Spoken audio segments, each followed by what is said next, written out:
Chapter 335. Chishi. All of a sudden, an incomparably mournful shout that seemed to tear one's throat resounded through the entire area, suppressing all the sounds of weapons clashing.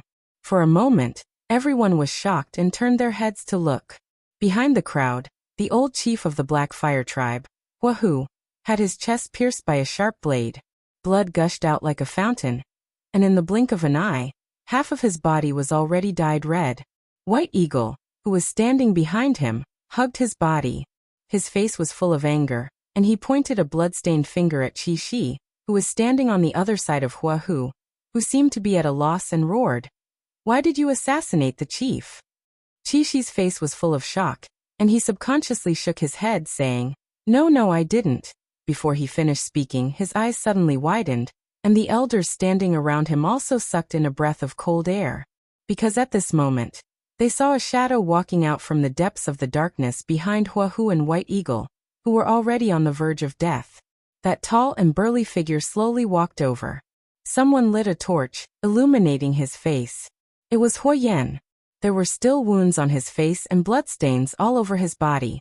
He was a mess, but he carried a dignified murderous aura, like a tide surging out from his figure.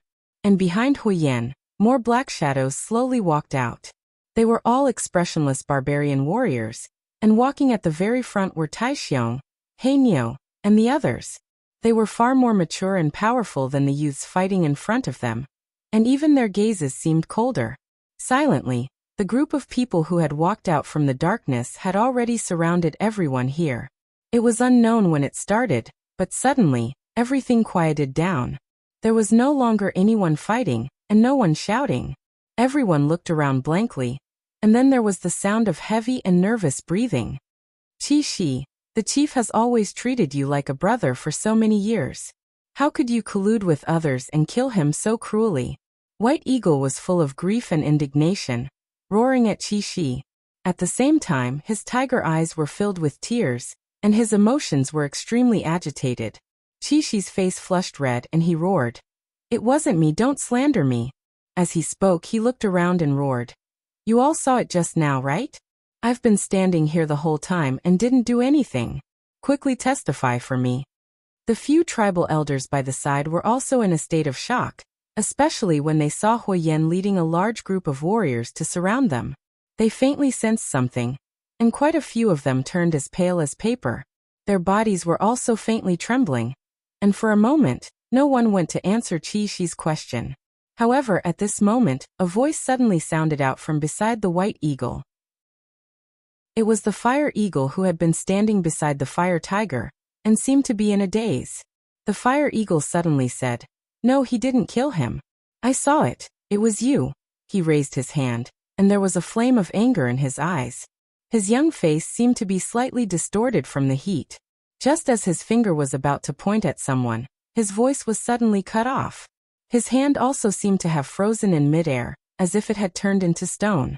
A dark and tall shadow appeared behind him, silent and austere, as if it had covered up all the warmth of the past. A thick and coarse palm landed on the back of the firehawk's neck. It was like a lion on the wasteland, using its sharp teeth to bite its child's neck. It was a familiar hand in his memory. He had touched it many times over the years. When he was still a young child, these hands had once hugged him. Perhaps that warmth had long since faded, but at this moment, it seemed to surge into his heart again. However, at this moment, that hand no longer had the warmth it once had. It was as cold as a knife, and all the words in the Fire Eagle's mouth were frozen back into his throat. The Fire Eagle raised his head in confusion, and what he saw was the familiar face of his father, Huoyan, that fierce, cold, and scarred face with a trace of disappointment in his eyes. Huoyan quietly looked at his son. Not long ago, he had seen with his own eyes the two closest relatives in this world, in this tribe, work together to harm him. He did not do anything to the Fire Eagle, and only looked at him. After a while he said softly, "You think you can be the chief with this appearance?" The Fire Eagle's body began to tremble uncontrollably, and his face turned pale without a trace of blood. At the same time, in a place further away, with so many warriors gathered here, the huge commotion could no longer be suppressed. Lights lit up in the Black Fire tribe, and an unknown number of people were gathering here. The commotion came wave after wave. However, at the very center of the crowd, Huyen was still holding his son's neck, and it seemed that they were very close. He indifferently said to the fire eagle, "Say it again loudly. Who killed Grandpa?" The fire eagle's body trembled, and he looked around. He found that Qi Shi and the other elders, as well as the young warriors of the tribe, were surrounded by the most powerful warriors of the Blackfire tribe. The murderous intent was so thick that it seemed like it was about to explode. The hand behind his neck seemed to tighten a little. The fire eagle's entire body trembled, and he suddenly let out a loud cry, as if he could no longer endure this terrifying pressure. He gasped for breath and cried, pointing at Qi Shi and the others, and shouted, it's them, I saw it with my own eyes, it's them who killed Grandpa." Everyone in the Blackfire tribe was in an uproar. White Condor, who was originally a little nervous, let out a long sigh of relief. He silently took a few steps back and stood behind Huyen's burly body. He looked as if he wanted to hide himself in the darkness. Huyen expressionlessly looked at the group of people who were surrounded in the middle. At this moment, they had already become completely terrified and did not know what to do. Then, with the last shred of cold indifference, he waved his hand and slashed towards them. As the hand fell, a strange and distant voice suddenly rang out in the dark sky above the crowd. It sounded as if an ancient god was reciting an incantation from the vault of heaven. The power of darkness descended from the sky and turned into streaks of black light that sank into the bodies of the strongest barbarian warriors in the crowd. Roar! Waves of roars came from the mouths of many brute race warriors. They stepped forward, their clothes torn, and the muscles of their bodies twisted and bulged. It was as if there was an unimaginable and terrifying power flowing and exploding in their bodies, turning them from ordinary brute race warriors into violent killing machines. Demonization. The people looked up and saw that in the depths of the darkness, there seemed to be a black figure hidden in a place where the naked eye could not see, coldly watching the battle that had just taken place. The darkness was like a tide, crazily surging forward. Screams, shouts, and tragic howls instantly mixed together. In the darkness, blood suddenly splashed, like a rare blood-red acacia flower in the wilderness. There was not much suspense in the outcome of this battle. In fact, this could not even be considered a battle. In front of the powerful brute race warriors who had entered demonization, the young men who had obeyed the tribal elders had almost no ability to resist. What welcomed them was a massacre that cut off their lives. Yes, it was a complete massacre. Apart from White Eagle, the other 5 tribal elders and all the young men who had participated in this matter, who were actually the family members of the 5 elders, were all killed on the spot. That night, blood splattered all over the Blackfire tribe's camp. Some special people who were watching from afar were frightened, and at the same time, they were reminded of the night that their tribe was destroyed not long ago. It was actually so similar. After 1,000 years of dormancy, the Blackfire tribe had suddenly become incomprehensible to everyone. Not only were they cruel and merciless to their enemies, but they were also incomparably bloodthirsty to their own people. That night, the Blackfire tribe underwent a shocking change. The Red Rhino tribe and the other 5 elders of the tribe led a rebellion, plotting to seize the position of the tribe leader, and plotting to kill the tribe leader, Huahu. The tribal warrior leader, Huyen, was not afraid in the face of danger.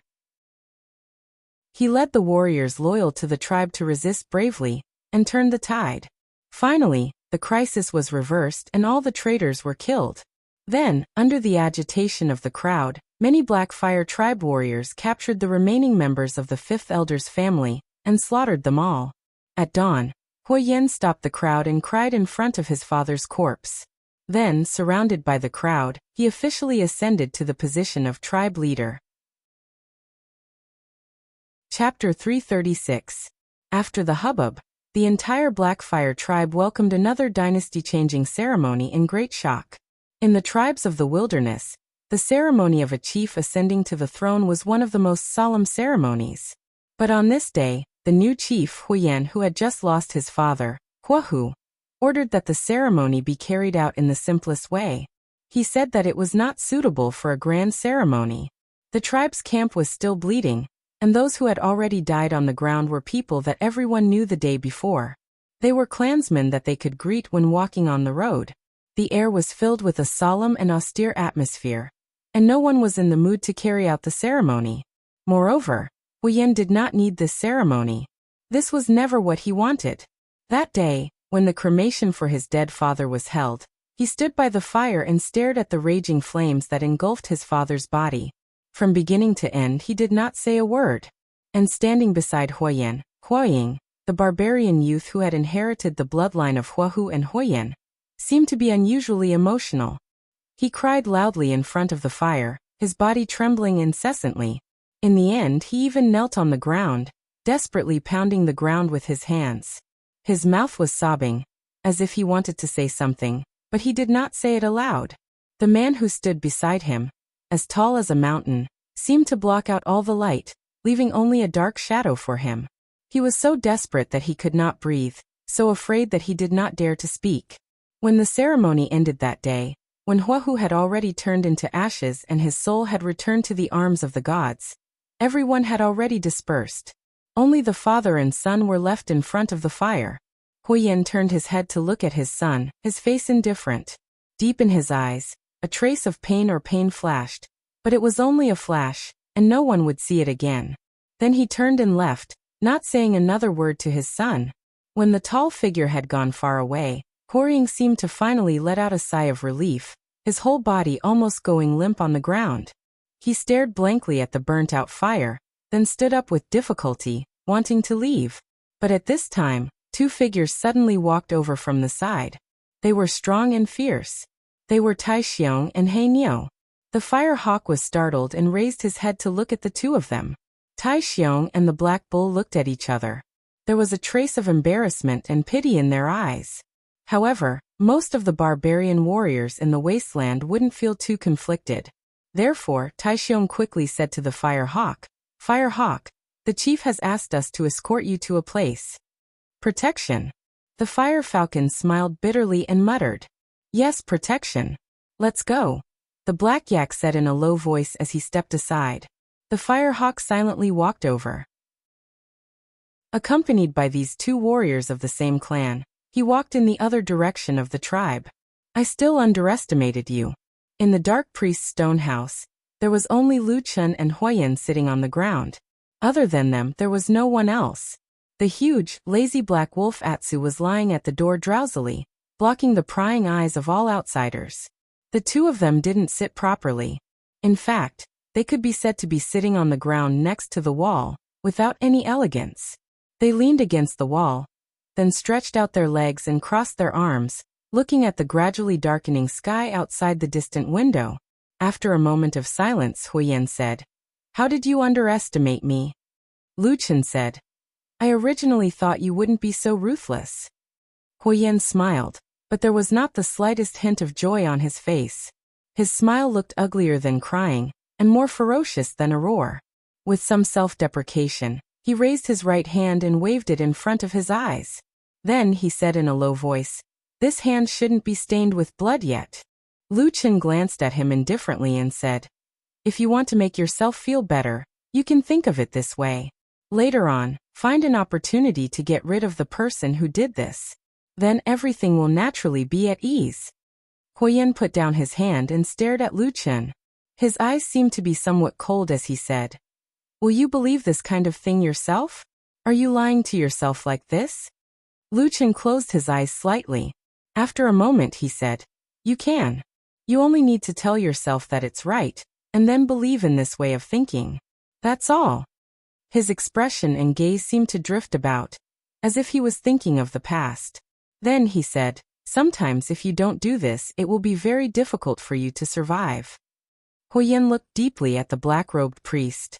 He felt that there were many unknown secrets hidden under the priest's calm expression. However, on this day he was not in the mood to find out. So he only remained silent. After a while, Huyen suddenly took out something from his bosom, played with it a few times, and then threw it to Lu Chun. Lu Chun stretched out his hand to catch it. He found that it was a black stone. Back then, in the Black Stone Canyon where the fire god altar was located, there were many such stones.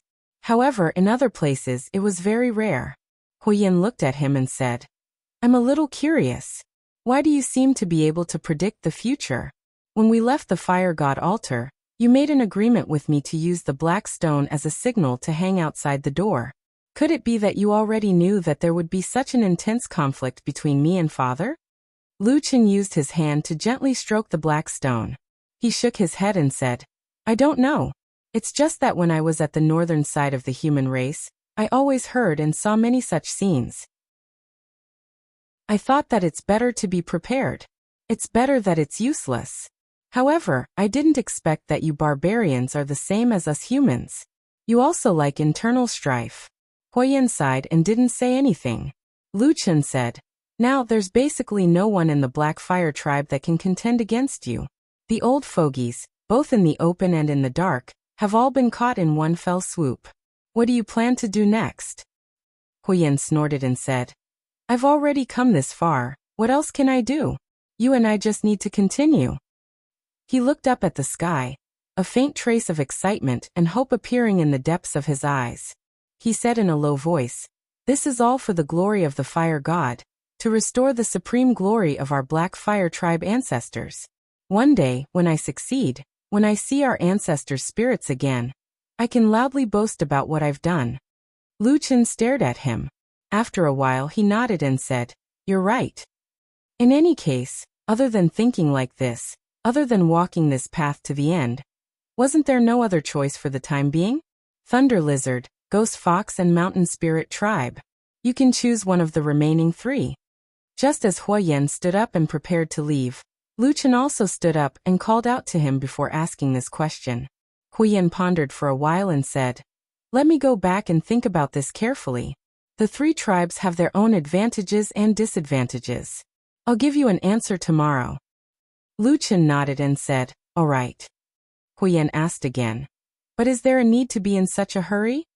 Lu Chen said indifferently, Perhaps not at first, but now that such a big event has happened in the Black Fire tribe, a new battle is enough to divert the attention of everyone in the tribe.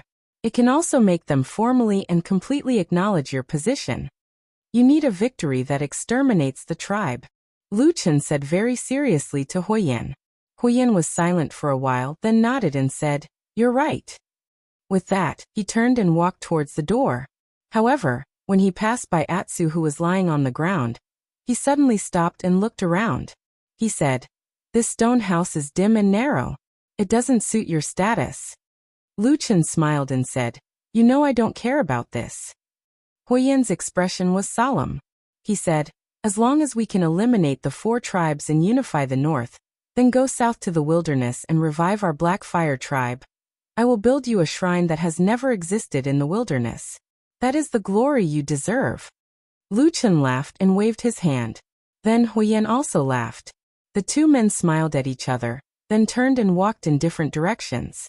In the sky outside the house, the darkness of the night once again descended upon this ill-fated tribe. Chapter 337. Before the break of dawn, the sky was as dark as ink. Only the mournful cold wind whistled across the vast and desolate wasteland. Between heaven and earth, there was an austere atmosphere. Under the sky, the Black Fire tribe's camp was shrouded in darkness. Everywhere was quiet.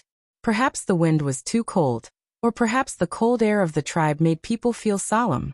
At this moment, three figures appeared in the wild grass some distance away from the Black Fire camp. They were Taixiong, Heinyo, and their guard, Firehawk. The cold wind blew across their bodies. Taixiong and Heinyo looked as if they were made of iron. They were expressionless. Only when their gazes occasionally swept past Firehawk and looked at this young boy would a strange expression flash across the depths of their eyes. There was regret, pity, and also a hint of sorrow. Thinking back to the days of the past, even though there were flashes of blades and shadows of swords, and there were also bloody battles, it gave people a sense of tranquility for some reason. It was as if the days of the past were so peaceful in their memories, so peaceful that they didn't know how many years had passed. It was a kind of time that seemed to have never changed since they were born. Every barbarian of the Black Fire tribe seemed to be walking on the fixed path left behind by their ancestors. They worshipped and respected their ancestors. They never doubted, and they walked on with determination. Until the man called Huoyan appeared. He also worshipped their ancestors, but he wanted to break everything and change everything. In the darkness, in the cold wind, a tall and sturdy figure walked out of the darkness. The cold wrapped around him. Even the valiant barbarian warriors like Taixiong and Heinyo couldn't help but feel a chill in their hearts. For a moment, Taixiong and the others even felt a trace of unfamiliarity from this leader, who had followed them for so many years. Or perhaps it was a trace of confusion towards the dangerous and unpredictable days ahead.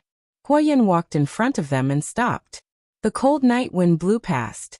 The farthest horizon seemed to have a faint glimmer of light, but under their feet, the wasteland was still pitch black. Even at such a close distance, they could only see each other's blurry faces. Firehawk looked up at him. For some reason, his body suddenly trembled. On the other hand, Huoyan remained silent. His gaze finally landed on his son. His gaze was deep, as if he wanted to see through the child's heart. Under his intense gaze, the Firehawk seemed to find it difficult to resist. It became more and more nervous, breathing faster and faster, and its body began to tremble again. Taixiong and Black Bull, who were standing at the side, could not bear to watch. Black Bull wanted to say something but hesitated. Taixiong, on the other hand, clenched his teeth and summoned his courage to speak to Huoyan in a low voice. Patriarch, Fire Eagle is your son after all. Moreover, he is only a child. When your grandfather said to you, Huoyan suddenly interrupted Taixiong's words, but his gaze remained fixed on Huoying. Even his words were directed at Huoying. When your grandfather said to you that he wanted to kill me and make you the next clan leader, what did you do? Taixiong and Black Yak trembled at the same time. They pursed their lips and lowered their heads, not daring to say another word.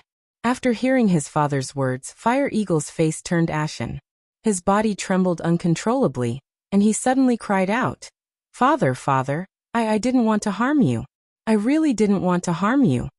With a plop, Fire Eagle had already knelt in front of Huoyan. He reached out and hugged Huoyan's legs, crying, From the beginning to the end, I really didn't say a single word to harm you. Everything was instigated by Scarlet Rhino, White Eagle, and the others. His mournful cries resounded far and wide in this vast wilderness. It sounded like the cries of a young beast that was suddenly facing death, and it caused others to be unable to help but raise their eyebrows and feel pity in their hearts. However, in this silence, other than his cries, there was only the cold wind. There was no other response.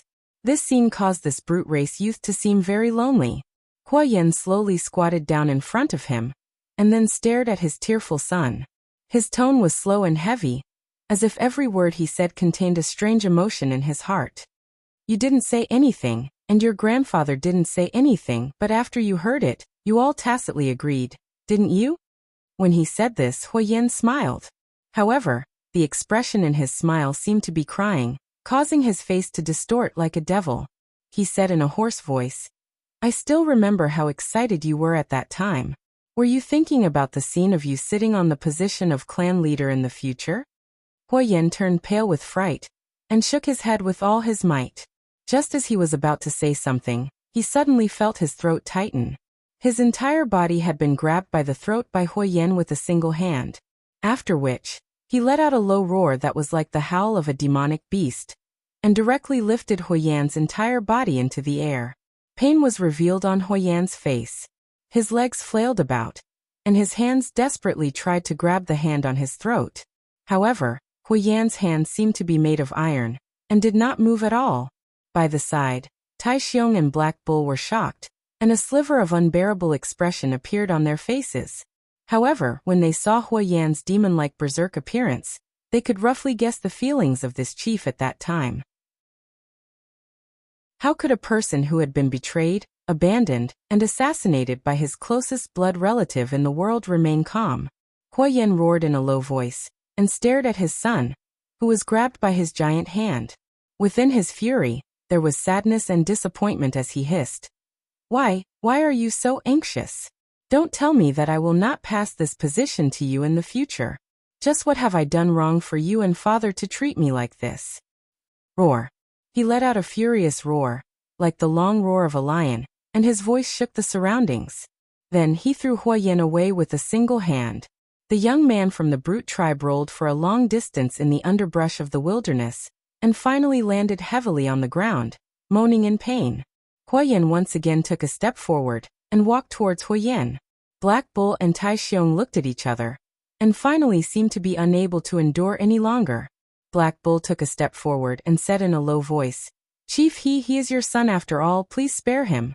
"You." Huoyan suddenly opened his mouth, and interrupted Black Bull's words. His voice was as deep as the cold wind, and he said, "Leave me and my son alone." Black Bull and Tai Xiong were silent, and in the end, they did not dare to say anything more. They could only look at the figure that was moaning in pain from afar, and leave this place with a trace of a sigh in their hearts. They walked towards the tribe's camp in the distance, and very quickly disappeared into the darkness of the wilderness. Huoyan's face was as cold as frost, and he did not turn back to look at the two loyal subordinates who had left. His gaze was always fixed on Huoyan, the son that he had once placed high hopes on, and the son that he loved deeply. After a while, he took a deep breath, and looked up at the dark sky. The faint light of dawn was slowly rising from the edge of the horizon. Stepping into the last remnants of the darkness, he stepped forward, and walked towards Huoyan. Light and shadow crisscrossed the earth, and the world of swaying shadows. Dawn was coming. Yi woke up from her sleep, and after letting out a low cry, she suddenly sat up from the ground. Then, she found that her surroundings were still quiet and dark, and her consciousness returned to her mind. She found that she was still in the familiar stone house, and only then did she press her hand on her chest, and gasped for breath. After a long while, she finally calmed down. "Did you have a nightmare?" Suddenly, a low and calm voice came from a dark corner of the house. It was Lu Chen's voice. Yi glanced in that direction, and after a moment of hesitation, she softly said, "Yes." Lu Chen was silent for a moment, and suddenly said, "A long time ago, when I was still in the north, someone said that you barbarians in the south were so fierce, and how you killed without blinking an eye. But no one has ever said that you are actually like the human race, that you have so many emotions, and that you also have nightmares?" Yi snorted, a little unhappy in her heart, and could not help but retort, "Since I was young, I have heard the elders in my tribe say the same thing about you humans. So there is nothing to say about this matter." Lu Chen seemed to pause, and then suddenly laughed. After a moment he said, "What you said makes sense." Yi curled her lips in the darkness. For some reason, Lu Chen seemed to be a little abnormal tonight. He was no longer as cold and taciturn as usual. Perhaps at this moment only Yi, a barbarian girl, was around. Or perhaps he was actually a little emotional, a little lonely, and occasionally in the dead of the night, he would also want to find someone to talk to. "What do you think Huoyan will do to his son?" Lu Chen asked Yi. Yi was startled for a moment, and for a moment seemed to be shocked by this question. She only reacted after a while. Although she did not quite understand why this mysterious and terrifying black-robed priest would suddenly discuss this topic with her, Yi still tried hard to think, and then shook her head. What can he do? That is his son. Besides, young Master Huang did not really do anything wrong. At most, he will be taught a lesson. Is that what you think? Lu Chen's voice sounded a little erratic. Yes. Yi suddenly felt a little guilty. She glanced at the shadow sitting in the darkness and said, "Is it wrong?" Lu Chen was silent for a moment, and then said in a very flat tone, "I also don't know. Since I came to the southern wilderness, he is probably the only barbarian that I have not completely seen through. How far will he go? Actually, I am also a little curious." Lu Chen muttered in a low voice in the darkness. However, the last few words were spoken in such a low voice that only he could hear them. Yi tilted her ears, desperately trying to hear more, but to no avail. She suddenly became a little annoyed, but did not dare to get angry at Lu Chen. She could only grit her teeth and bitterly curse in her heart. These people are not good people. Chapter 338. From that day on, Fire Eagle disappeared from the Black Fire tribe. No one had seen him again, and no one knew where he went. It was as if such a person had vanished into thin air, suddenly disappearing from the tribe. After Huoyan ascended to the throne of the Black Fire tribe's chief, his usual imposing manner became more and more dignified. Even confidants like Iron Bear and Black Bull were somewhat silent in front of him, and no one in the tribe dared to mention Fire Eagle's name in front of him. That night, many people died in the tribe, and the original power structure was broken, especially the old generation of noble families. Except for the White Eagle tribe, almost all of them were uprooted. After that, Huoyin quickly promoted and supported a few other up-and-coming clans. Among them, the ones with the highest status were the clans of Taixiong and Heiniu. Furthermore, with his strong support, Taixiong and Heiniu also obtained the positions of the leaders of their respective clans. Therefore, for a period of time the Black Fire tribe, which had undergone great changes, formed a situation where the chief Huoyin held sole power, and the White Eagle, Iron Bear, and Black Bull clans under his command kept pace with each other. Then, under the seemingly peaceful situation in the Black Fire tribe, the preparations for another war were carried out in full swing, and the atmosphere in the tribe gradually began to tense up. In the northern border of the southern wilderness, there were 3 other tribes besides the Black Fire tribe. In the end, Huoyin chose the Mountain Spirit tribe. Lu Chen had no objection to this choice. After Huoyin came to tell him, he just nodded calmly in agreement, and did not even ask why Huoyin made such a choice. In the following period of time, preparations for this new war were made, and the first thing to do was to clean up the spies around the Black Fire camp. These spies were all from the Thunder Lizard, Ghostly Fox, and Mountain Spirit tribes.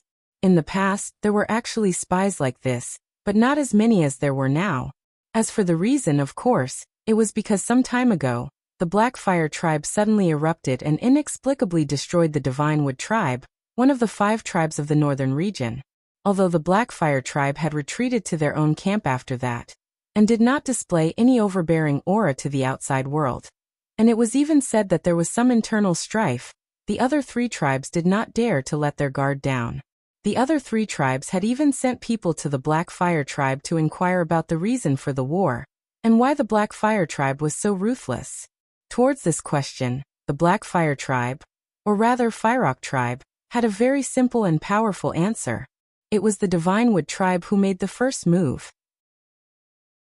In short, no matter what, the Divine Wood tribe no longer existed, and the other 3 tribes wouldn't stir up trouble for such a vanished tribe.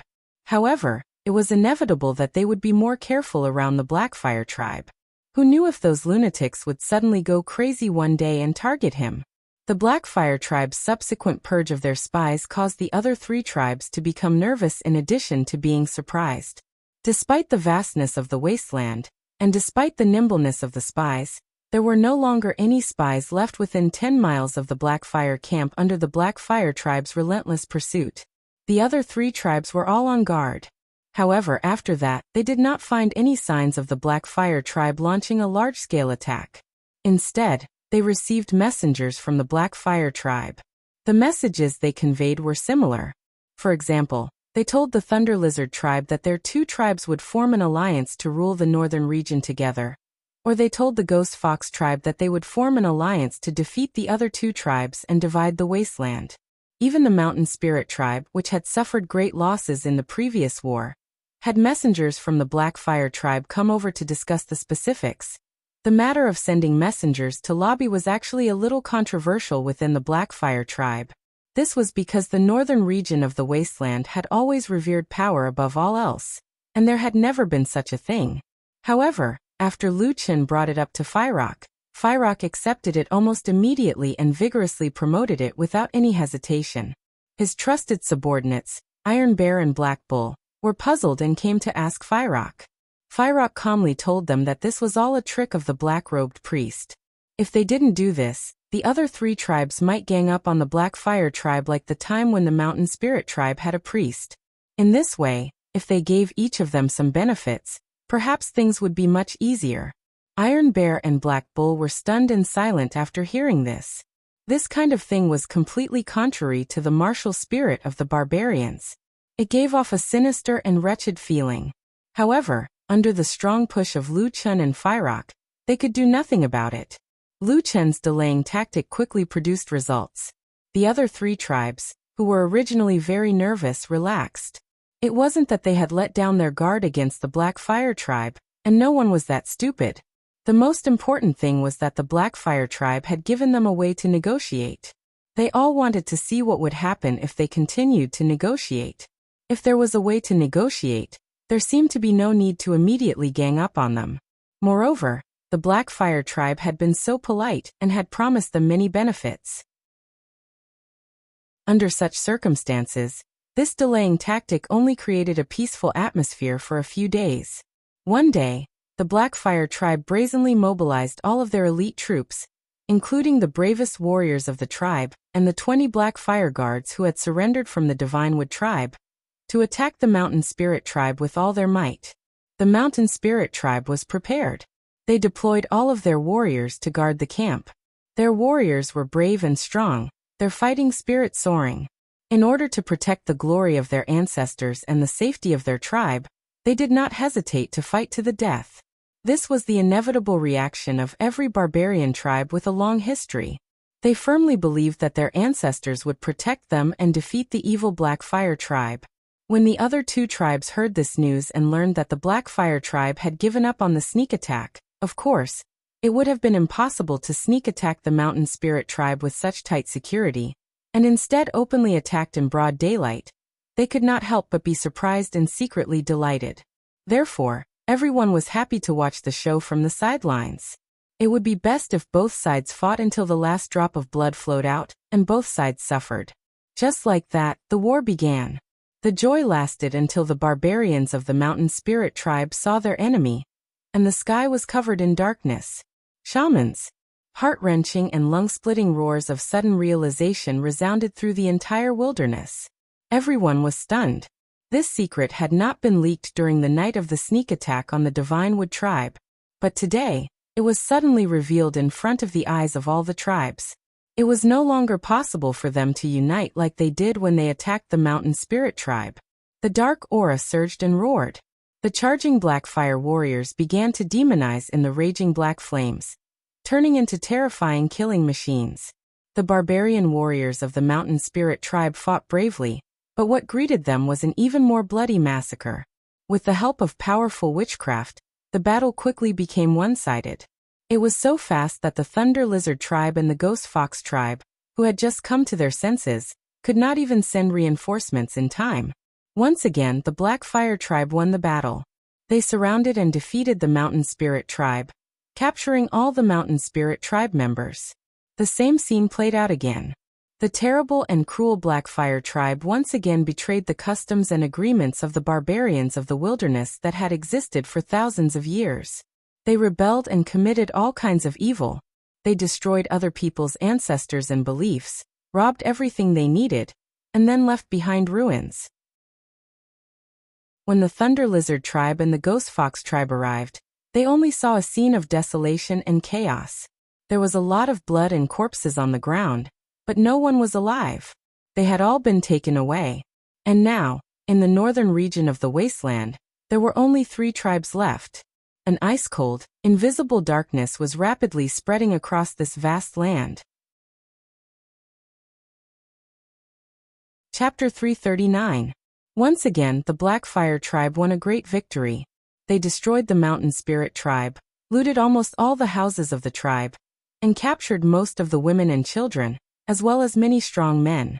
Then they brought all of them back to the camp of the Blackfire tribe.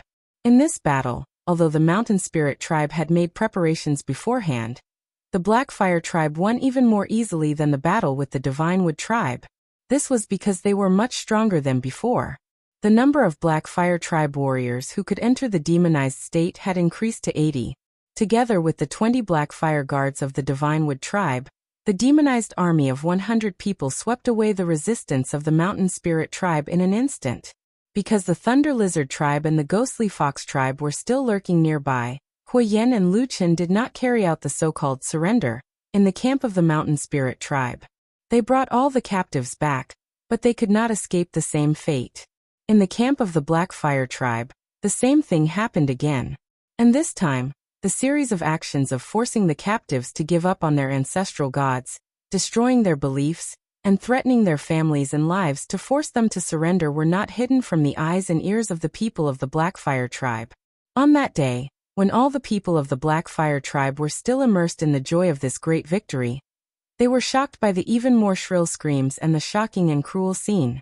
Apart from keeping the onlookers outside of a certain range, so as not to affect the terrible coercion ceremony inside, no one stopped them from watching, including the Divine Wood tribe members.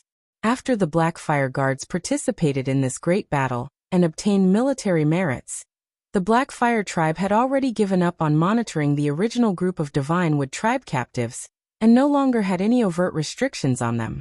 It seemed that they were gradually fulfilling the promise of the black-robed priest to make them part of the Black Fire tribe. In fact, most of the people from the Divine Wood clan were calmer than the people from the Black Fire clan. Perhaps it was because they had experienced this once before. Although they had complicated expressions, they were indifferent when they looked at the painful choices between life and death, their lives and dignity, and the young and old of their families. In contrast, many of the Black Fire tribe members were truly frightened. As the barbarians of the wilderness, no one could imagine that they would be forced to give up the belief of the god and their ancestors. They would not give up even if they had to die. This was the belief of almost all barbarians. But suddenly, when they witnessed that scene with their own eyes, they discovered that this belief was not necessarily as firm as a rock. There was still a black-robed demon in this world that could force barbarians to tear apart their most primitive hearts. Most of the barbarians were hard-hearted and respected force, but they were not fearless. Since ancient times, they had always revered some things, such as the god, their ancestors, and ancient traditions. When all of this was suddenly broken in front of their eyes, even if it was not theirs for the time being, many of the barbarians could not accept it. Therefore, the commotion came one after another. Many of the people from the Black Fire tribe had ugly expressions on their faces. Some of them even showed expressions of anger. Their breathing became heavier, their eyes widened in anger, and their fangs crossed. But from the beginning to the end, even though the tragic scene had never stopped, even though the emotions of anger had always been brewing, even though the barbarians usually looked so fierce and unyielding, no one stood up. Everyone, in the end, just watched in silence. They watched the tragic scene play out again and again. They watched those who were in pain being forced to betray their beliefs and ancestors, or directly die under the terrible black fire, and suffer endless torment. But no one stood up, not a single one. Everyone, from the Black Fire tribe to the Divine Wood tribe, looked on coldly, and then gradually, they seemed to have gotten used to it. The story played out coldly and cruelly. Those who chose to die died in pain, while those who chose to live endured humiliation to survive. Then they were swallowed up by a stronger life, and involuntarily integrated into it.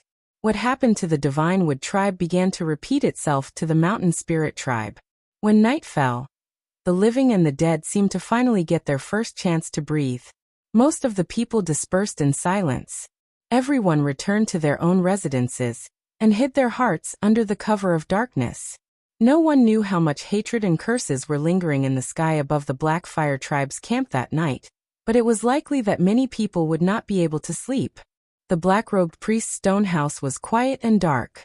Figures walked around from time to time outside the house. They were the Black Fire guards who were in charge of guarding this place. For some reason, these people who were originally unwilling and seemed to have been forced, actually became more loyal to the black-robed priest after this battle, and seeing the fate of the Mountain Spirit tribe. People, even the barbarians, had complicated feelings, didn't they? In the dead of night, the stone house was silent. It was as if everyone in the house had fallen asleep, including the black wolf, Atu. But at some point in time, a burst of muffled sobbing came from the dark corner of the room. She seemed to be very sad, and she sounded very afraid and wronged. However, she was also afraid of the even more terrifying shadow in the room, so she tried her best to suppress her emotions. She even covered her mouth with her hands, and only intermittent choking sounds could be heard, like a weak little bird whimpering. Of course, it was Yi who was crying. She was unable to free herself from the pain and extreme fear. She curled up in the corner with all her might, but suddenly, her voice was cut off, because at that moment, she suddenly saw an incomparably deep black shadow suddenly appear in front of her, and then all the faint light was blocked. A slightly cold hand fell on her face. Yi was scared stiff and did not dare to move. She even forgot to make a sound. Her whole body kept trembling, and she stared blankly at the shadow in front of her. A ray of light flashed, as if the shadow's eyes were glimmering in the darkness. Then, Yi heard that person's voice. It sounded very calm and gentle. "What's wrong?" Yi did not answer. She only trembled. Lu Chen waited for a long time. In this quiet night, he seemed to be unusually patient. Or maybe he was just too lonely and had nothing to do. In the end, probably unable to bear the strong pressure of the black-robed priest, Yi finally burst into tears again. As she cried, the barbarian girl felt a sense of extreme shame. As a barbarian, even a woman despised weakness. However, she still couldn't control her own pain and timidity. This, in turn, stimulated her sadness even more, so she cried even harder. In that kind of almost self-abandonment, Yi suddenly raised her head and cried to Lu Chen, "You are not human." Lu Chen's hand paused for a moment, and then slowly withdrew. After a moment he asked, "Oh, what do you mean?" Yi froze in the midst of sobbing. She was probably surprised that she was not directly burned to death by the terrible black fire of the black-robed priest. But although Lu Chen looked very calm at the moment, after seeing this person's extremely terrible means during the day and the night of the genocide in the past, Yi began to fear him to death. That night, the fear in her heart seemed to have sprouted once again. It was as if she had thrown caution to the wind. She wiped her tears while trembling and said, Why did you torture us like that? You forced us to betray our ancestors. You destroyed everything we had. You're not human." In the darkness, Lu Chen was silent, and then slowly sat on the ground beside Yi. Some distance behind him, the huge stupid dog was still snoring away, as if there was nothing bothering it. He did not speak. At this time, after venting out her emotions, Yi began to wake up, and suddenly was scared half to death again. She dared not say anything more, could only huddle her legs and curl up together, at most occasionally glancing at the silent and terrible shadow beside her. After a while, Lu Chen suddenly laughed in a low voice, with a bit of sarcasm in his laughter. Yi was still very afraid, but at this time, she could not help but ask, "What are you laughing at?" Sitting in the darkness, Lu Chen said lightly, "There are so many barbarians in this camp. Everyone claims how brave and strong they are, but in the end, the first and only one who dares to question me is only you, a seemingly weak maid." Yi was stunned for a moment, feeling that something was wrong, but for a moment, she did not know what to say.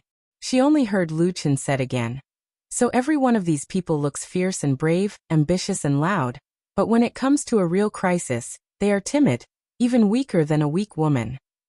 He shook his head, his voice full of strong sarcasm, and said, "Such a race that is strong on the outside but weak on the inside, people who are brave in internal strife, but cowardly on the inside, how can they plot again in the northern land?"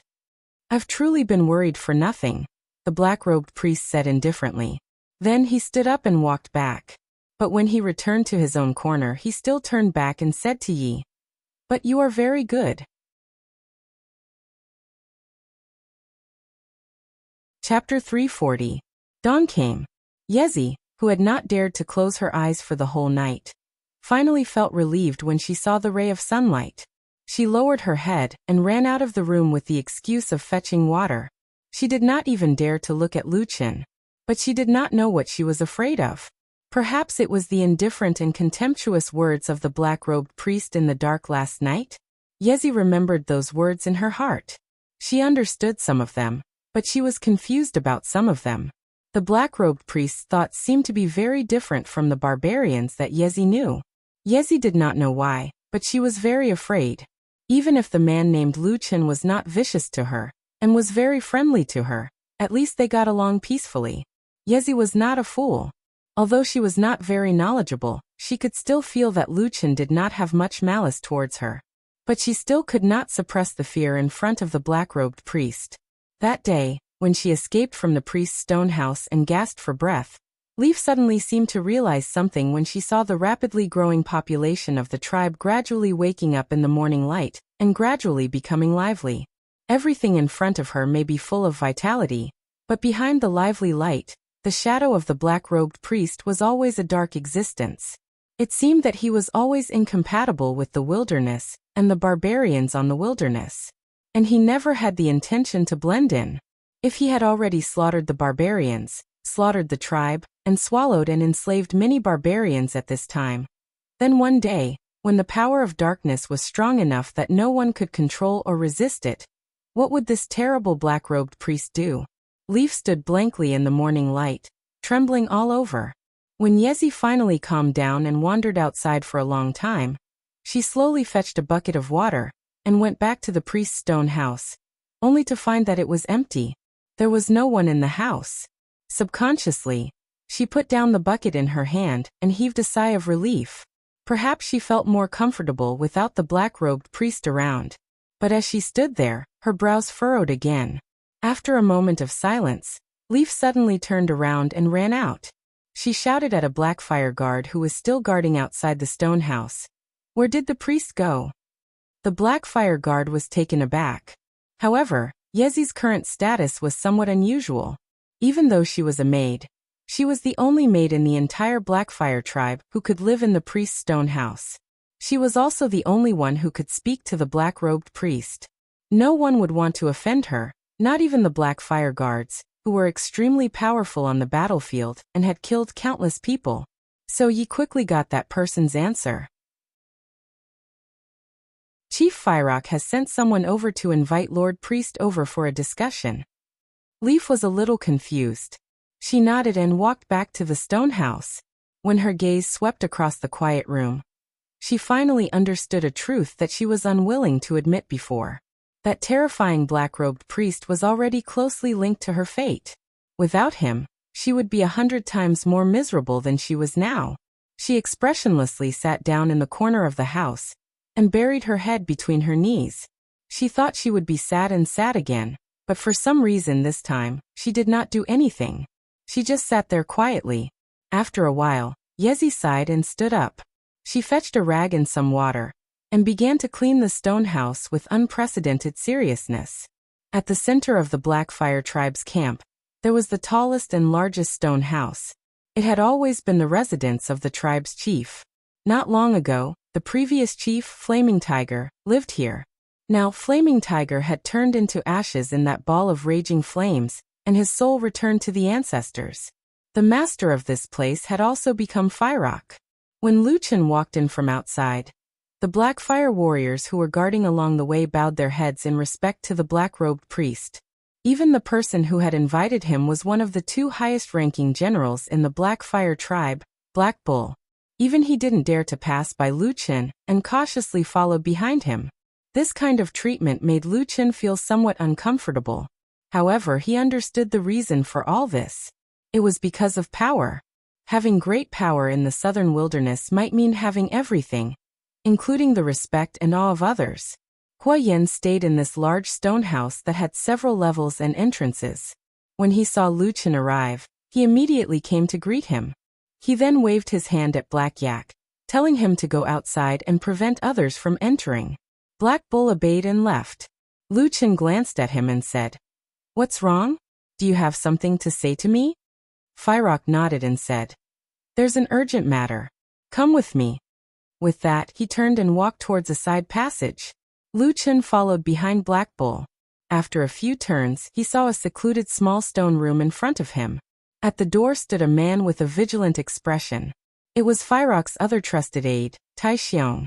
Seeing the two approaching, Tai Xiong hurriedly saluted. Fyrock nodded and said, "How is it?" Tai Xiong pointed at the small stone room behind him and said in a low voice, "He's still inside." Hua Yen grunted, then looked around and said, "Does anyone else know?"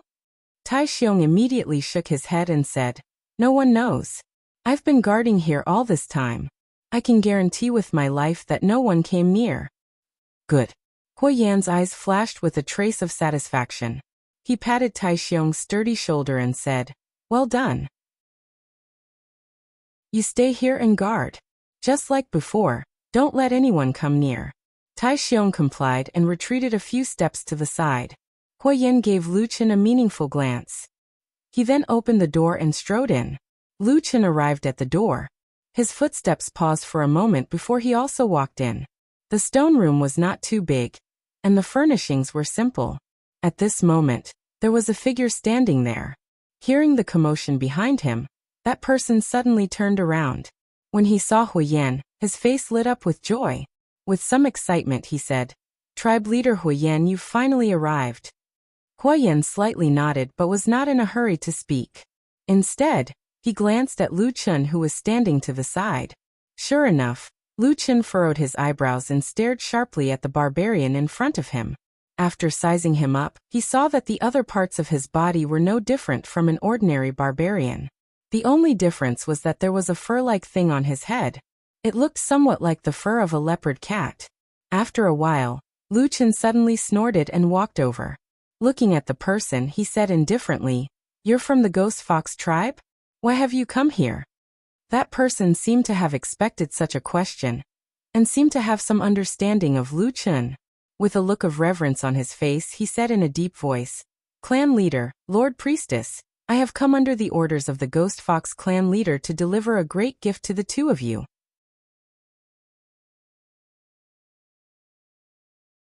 Chapter 341. The stone chamber fell into a short silence. The messenger of the Ghost Fox tribe was prepared to be reserved for a moment, and take out a shocking gift when the two in front of him opened their mouths. Only in this way could he achieve the effect and goal that the tribe leader had told him before he came. But after he lowered his head and waited for a long time, he found that things seemed to be somewhat different from what he had expected. Whether it was the trusted tribe leader of the Black Fire tribe or the black-robed priest who had recently become a terrifying legend in the northern wilderness, none of them had the intention to speak or respond. The silent atmosphere quickly turned into an inexplicable and heavy pressure, making the Ghost Fox tribe emissary feel depressed and his forehead slightly sweaty.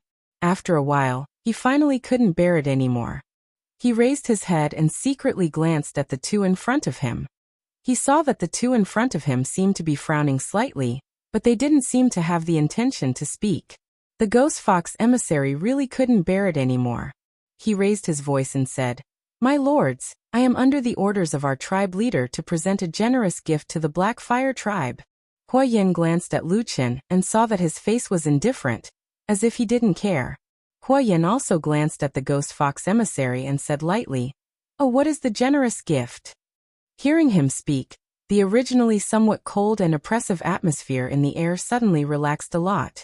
The Ghost Fox emissary finally let out a sigh of relief and hurriedly said with a smile, "This generous gift is the friendship of our tribe leader and the entire Ghost Fox tribe. The tribe leader asked me to tell you that from now on, the Ghost Fox tribe is willing to follow the Black Fire tribe and become an ally that will never betray you. In any war or fight, the warriors of the Ghost Fox tribe will stand beside the warriors of the Black Fire tribe. No matter how dangerous the situation is, we will face it together with the Black Fire tribe and kill the enemy together. We will never retreat." Huyen raised his eyebrows and a trace of astonishment flashed across his face. Although the Ghost Fox emissary spoke in a dignified manner, the meaning of the Ghost Fox tribe's decision to bow down to the Black Fire tribe could not be more obvious. At most, they probably wanted to preserve their tribe's faith, and didn't want to end up like the Divine Wood tribe and the Mountain Spirit tribe. As for the rest, it seemed like the Ghost Fox tribe was completely willing to follow the orders of the Black Fire tribe. At this moment, perhaps the ghostly fox envoy felt that he had not made himself clear enough, so he took another step forward and said, "As long as our two tribes form an alliance, the Thunder Lizard tribe will be the only tribe left in the northern region of the wasteland. When the time comes, we'll attack them together.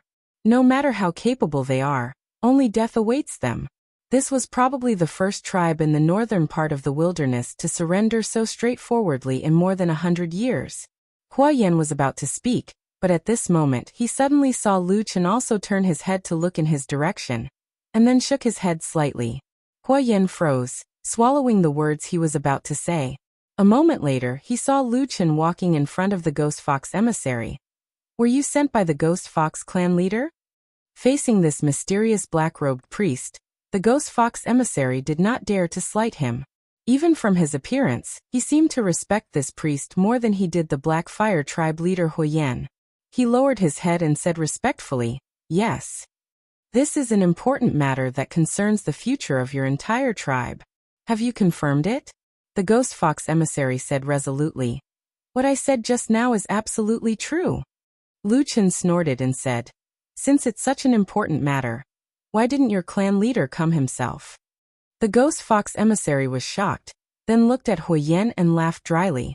He stammered, clan leader, this, There were some words that the ghost fox emissary did not say out loud, but in fact everyone in the house understood what he meant.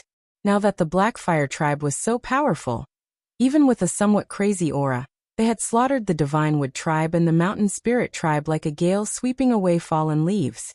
If the Ghost Fox tribe leader really dared to come to the Blackfire tribe for a discussion, then no one could guarantee that the Blackfire tribe would not take the opportunity to attack him.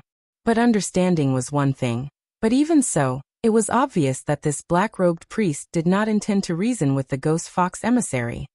This won't do, the black-robed priest said to the Ghost Fox emissary very simply. The Ghost Fox emissary was stunned and said, Sir, what do you mean by this? If you want to give a gift to our clan leader, sure, but your clan leader must come himself. Lu Chen said lightly. This is a matter that will decide the fate of your entire tribe. Sending a messenger that we don't even know to say a few words is not acceptable. We don't accept it. The Ghost Fox emissary was furious and said, What if our clan leader comes and there's danger? Lu Chen ignored his question and said to himself, If he doesn't come, then we will directly send troops to attack the Ghost Fox tribe. The Ghost Fox emissary was so angry that his face turned green. He said angrily, Sir, if you continue to be so unreasonable, then our Ghost Fox tribe will be forced to form an alliance with the Thunder Lizard tribe. That won't do you any good, right? Huoyan smiled and walked to Lu Chen's side. After glancing at him, he faintly said, The words of our high priestess are my thoughts. Also, I can answer you. If the Ghost Fox tribe leader doesn't come, we will send troops to attack you. If you form an alliance with the Thunder Lizard tribe, we will send troops to attack both of your tribes. In short, there's no difference between exterminating one tribe and exterminating two tribes. When this was said, the Ghost Fox emissary's face changed greatly. It seemed that he did not know what to say for a moment. Lu Chen waved his hand and said, Bring back Huoyan tribe leader's words and tell your clan leader. Also, tell him one more thing. Tell him that I said it. Now that the Blackfire tribe wants to exterminate both of your tribes, it's as easy as lifting a finger. Whether you form an alliance or not has nothing to do with us. After saying this, he turned and walked out. Huoyan looked at the Ghost Fox emissary and said, 3 days later, 5 miles west of the Blackfire camp, tell your clan leader to come and see me. After saying that, he ignored the Ghost Fox envoy, who was filled with shock and astonishment, and directly walked out. Walking in the tribe's camp, 2 men walked side by side. Along the way, almost all of the Blackfire tribesmen bowed their heads in respect or made way for them. No one came close or talked to them. Huoyan suddenly sighed. Lu Chen looked at him and said, What's wrong? Huoyan's face looked a little bleak. He said, In the past, when I walked in the camp like this, the tribesmen, big or small, were very close to me. Many people would greet me and joke with me. Some children would even run over to play with me. But now they don't. He took a deep breath and said in a low voice, They are afraid of me. Of course, maybe they are afraid of you. Lu Chen shook his head and said, I think they are afraid of both of us. Huoyan was silent and then nodded. Do you believe what that person said? Huoyan changed the topic and asked Lu Chen. Lu Chen said, I think it's most likely true.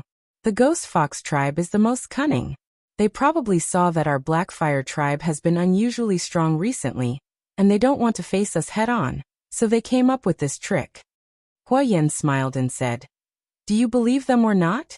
Lu Chen sneered and said, If the Thunder Lizard tribe suddenly has a shaman who is much stronger than us tomorrow, do you think the Ghost Fox tribe will suddenly stab our Blackfire warriors in the back on the battlefield? Huoyan thought for a moment and said, This is really hard to say, but as the tribe leader, as long as it is possible, I will not let my warriors fall into this kind of danger. Lu Chen nodded his head and said, You are right. This ghost fox tribe harbors evil intentions. 3 days later, we will go and meet their tribe leader. If they are truly sincere in pledging their allegiance, there is no harm in accepting them. But if they are unwilling to surrender, he glanced at Huoyan. Huoyan smiled faintly and said, "Hurry up and engrave the black fire runes on the mountain spirit tribe's black fire guardians. It will be useful." Lu Chen smiled and said, "Okay." Chapter 342. By the way, how many black fire guards do you plan to recruit from the mountain spirit tribe? Huoyan seemed to have thought of something and asked Lu Chen. Lu Chen said, 30. Huoyan raised his eyebrows and asked, "More than the Sacred Wood tribe?" Lu Chen nodded and said, "Yes. The number of mountain spirit tribe members who were forced to surrender this time is also a lot more than the Godwood tribe members last time. So there are a lot of talents." Huoyan was silent for a moment and said, "If that's the case, there are 50 black fire guards here." Lu Chen looked at him calmly and said, What do you want to say?" Huoyan hesitated for a moment before saying, "The number of warriors in our black fire tribe who can transform into a demon with runes is at most 80. This number is getting closer."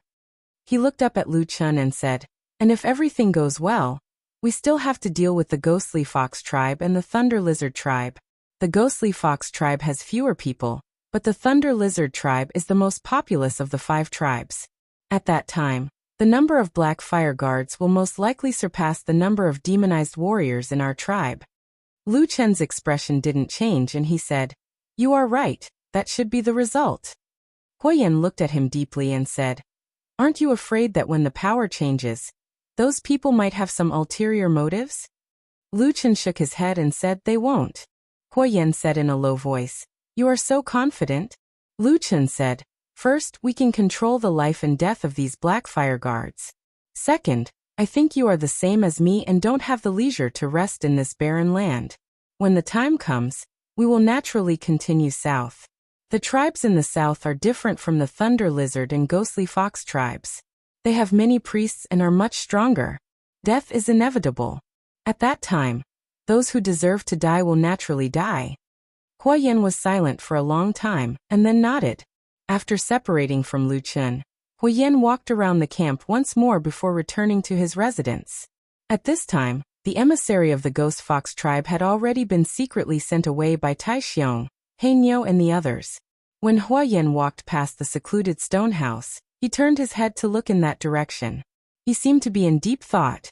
When he returned to the hall where the Black Fire tribe had lived for generations, he saw a figure standing there, as if waiting for something. Huoyan walked in. That person turned around and saw a white-haired old man. It was White Eagle. Seeing that Huoyan had arrived, the White Eagle hurriedly came over to greet him. Huoyan was very respectful towards him, so he quickly stopped him. After that, the two of them sat down in the stone house. Huoyan then said to the White Eagle, "Uncle Eagle, didn't I tell you before? When there's no one else around, you don't need to be so polite. With our relationship, there's really no need to."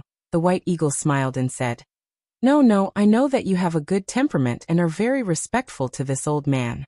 But after all, you are the tribe leader now, so you still have to show the proper etiquette." Huoyan smiled and didn't say much. He turned his head and changed the topic. "Why did you come to find me today? Is there something wrong?" The White Eagle nodded. Just as he was about to speak, he suddenly turned his head and looked outside the house. Huoyan said, "There are people guarding outside. They are all trusted warriors of our tribe. Don't worry, Uncle Eagle." The White Eagle grunted and then said to Huoyan, "I just saw you and the human priest walking in the camp. You seem to have talked for a long time?" Huoyan nodded and said, "Indeed, I just had some things to talk about with the priest." He didn't hide anything and repeated what he had just said to the White Eagle, including Lu Chen's response. It seemed that he had an unusual trust in the White Eagle. After listening, the White Eagle pondered for a while and then slowly said, "I see." Huoyan said, "What do you want to say, Uncle Eagle?" The White Eagle said, "I actually came here to remind you of this matter. But since you have already thought of it, I am much more at ease." As he said this, he smiled and looked somewhat gratified. But then he frowned and said, "But although Lu Chen has responded to this matter, if we think about it in the future, if the number of Black Fire Guards continues to grow like this and surpasses the number of warriors of the Black Fire Guards, there will be some problems in the future." Huoyan was silent. The White Eagle looked at him and said in a low voice, "At the end of the day, Lu Chen is still a human. Although he is temporarily used by us because he wants to return north, it is very difficult to say whether he will be completely on the same side as you in the future. We have to be careful." Huoyan frowned and said, "Uncle Eagle, do you have any ideas?" The White Eagle said in a low voice, "At present, the strength of our Black Fire tribe has increased by leaps and bounds. It is indeed because of the power of the Black Fire demonification. In addition, Lu Chen has also said these things to you. For the time being, we can't say anything more about the number of people, but..." He narrowed his eyes slightly and moved closer to Huoyan, lowering his voice and whispering a few words. After hearing this, Huoyan's expression suddenly changed. His face first revealed a look of surprise, and then he said thoughtfully, "Our tribe's priest?" White Condor nodded and said solemnly, "That's right, Chief. Only by having our own priests and shamans can the Black Fire tribe be the true foundation for the prosperity of the Black Fire tribe for generations to come." Huoyan fell silent and did not speak for a long time. When Lu Chen walked back to his own priest's stone house, Yezi and Atsu were both inside. The difference was that Yezi was diligently cleaning the house, while Atsu was lying on the ground and sleeping, looking like a downright lazy dog. Lu Chen glanced at Atsu and slightly frowned. He suddenly felt that since coming to the southern wilderness, Atsu seemed to have unknowingly changed. But as to what was different from before, he did not seem to be able to tell. Lu Chen walked over and sat down not far from Atsu. Atsu's ears moved, but its dog eyes did not even lift its eyelids. Lu Chen did not care about it, and just sat quietly. Before long, the dim light and shadow in the house slowly moved, faintly covering his figure in the shadow. Yi glanced at him with a complicated look in her eyes. There was a tinge of awe in them. After so long, even though Lu Chen had praised her that night, Yi still had a lingering fear of this black-robed priest. She lowered her head and began to work again, wanting to clean the house before it was completely dark. However, after a while, she suddenly heard Lu Chen's voice. He said, "Yi, go out for a while. If there's nothing important, don't come in without my summons, including you." Yezi was stunned for a moment. Then she stood up, respectfully bowed to Lu Chen, and then walked out. When she walked to the door, she could not help but look back at the shadow, only to see the black-robed priest hidden in the shadow, as if he had integrated with the surrounding darkness. After the barbarian girl left, the stone house of the priest suddenly quieted down. Lu Chen sat for a moment, then raised his arm. There was a flash of light, and the Vulcan staff appeared in his hand. There was no movement in the darkness, and the Vulcan staff slowly floated up from his hand. After a moment, a cold and dark aura filled the air, and the runes on the Vulcan staff began to light up one by one. The only difference was that compared to when Lu Chen first received this artifact, the speed and brightness of the light on the Vulcan staff had at least more than doubled. He sat in the darkness, and his face could not be seen clearly. Only his voice was a little erratic as he said softly, "Many people have died recently. Atsu, I keep feeling that the black fire in this body is slowly growing. Can you feel it?" In the darkness, the black wolf that was originally sleeping suddenly opened its eyes. In the dark green eyes flickered with a faint black flame. Chapter 343. 3 days later, west of the Black Fire Tribe's camp. It wasn't an endless, flat, and desolate wilderness. There were a few small hills on this piece of land, and withered weeds could be seen everywhere. There were even a few trees that weren't very tall. Huoyan and Lu Chen had arrived, and with them came a large number of Black Fire Tribe's elite warriors. In front of these formidable and valiant barbarians, the atmosphere in the wilderness seemed to have become somewhat somber. Iron Bear and Black Bull, the two most trusted warrior leaders under Huoyan, each led a group of men to sweep through the surrounding area. They plowed through all the places that could possibly hide outsiders' spies, ensuring the safety of this area. And in the center of the agreed land, the warriors of the Black Fire tribe had all stayed a distance away.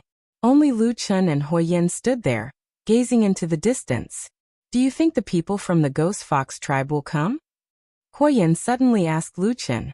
Lu Chun replied, they should come. We've already spread the word.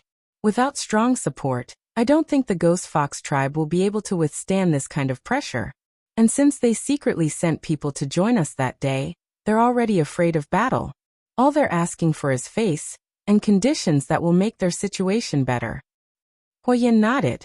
It seemed that he had no objections to Lu Chen's words. The sunlight of the wilderness shone down from the sky, shining on the two of them. One was tall, the other short, and their temperaments were different. Huoyan's body was tall and sturdy, and he looked like the most valiant of the barbarians. On the other hand, the black-robed Lu Chun seemed to be hidden in the darkness. Even though it was daytime, he still gave off a gloomy feeling. Huoyan glanced at him, and after a moment of silence he suddenly said, "There's something I might need your help with." Lu Chun turned his head to look at him, and said, Huoyan said, "If possible, please see if there are any talents in our Black Fire tribe, and then choose them as disciples. After grooming them for a while, they might be able to produce 1 or 2 priests in the future." Lu Chun frowned slightly. A strange light flashed in the depths of his eyes. He stared at Huoyan, but his tone didn't seem to change, except that there seemed to be a hint of coldness in his voice. "You want me to help your Black Fire tribe train priests?" Huoyan said, "Yes." Lu Chun was silent for a moment, then said, "Your Black Fire tribe has never had a priest for so many years, and now you have a promising talent?"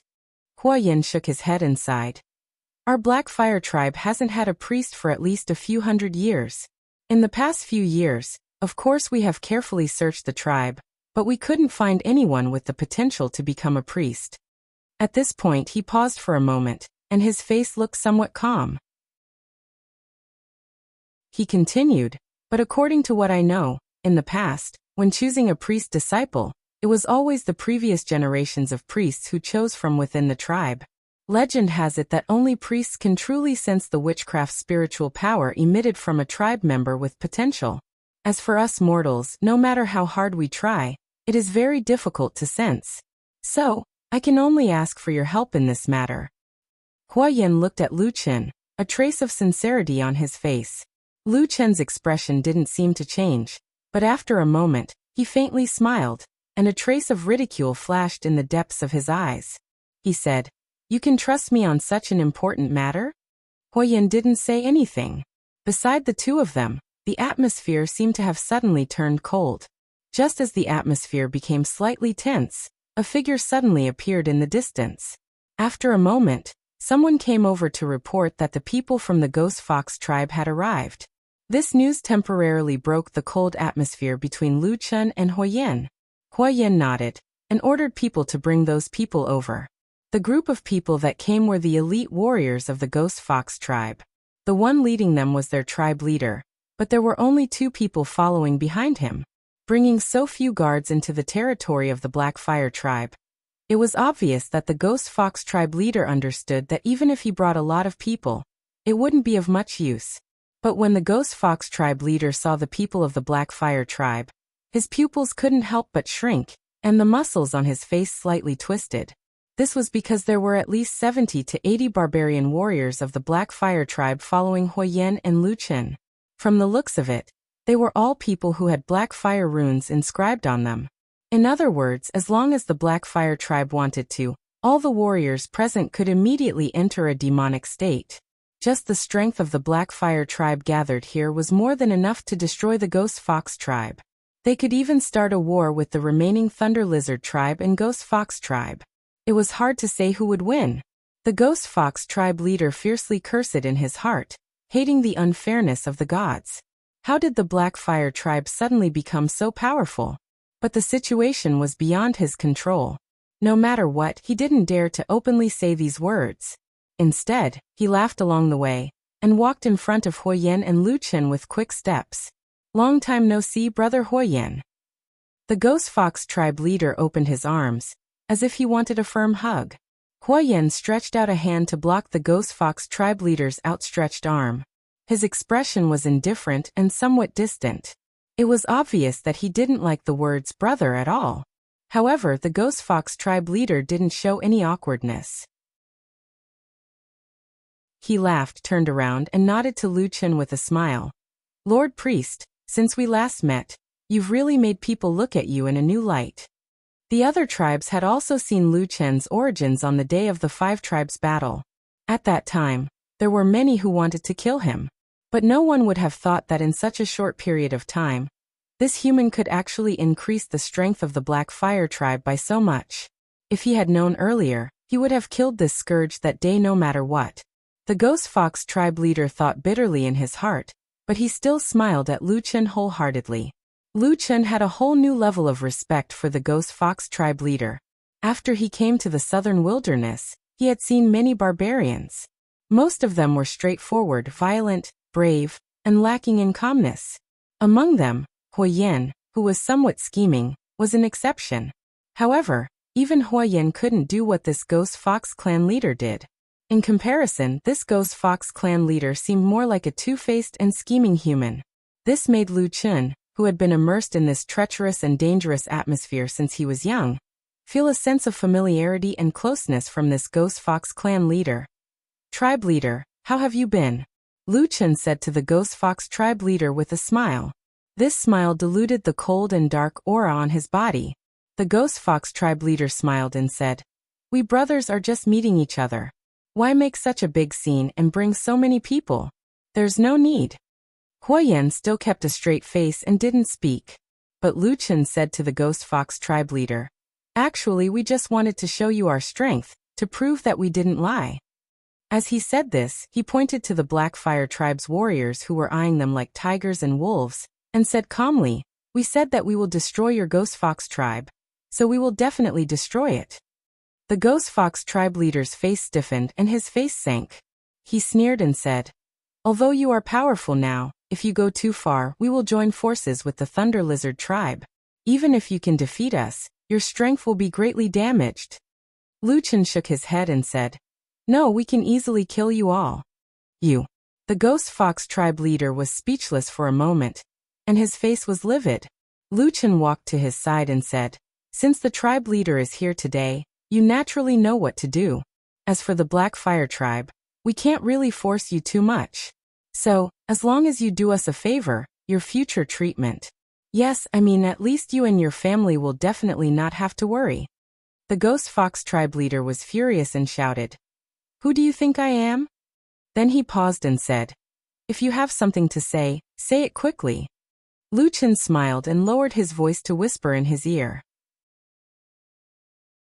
The anger on the Ghost Fox tribe leader's face quickly dissipated, and he gradually revealed a surprised expression. At the same time, his expression gradually became serious. In the end, Lu Chen took 2 steps back and said, "That's it." The Ghost Fox tribe leader was silent for a long time, and said in a low voice, "This is not easy." Lu Chen turned his head and looked at Hua Yan. Hua Yan took a step forward, and his burly body suddenly walked in front of the Ghost Fox tribe leader. Hua Yan stared into his eyes and said, "Die or fight? You decide." The Ghost Fox tribe leader let out a long sigh, and then slowly nodded. Chapter 344.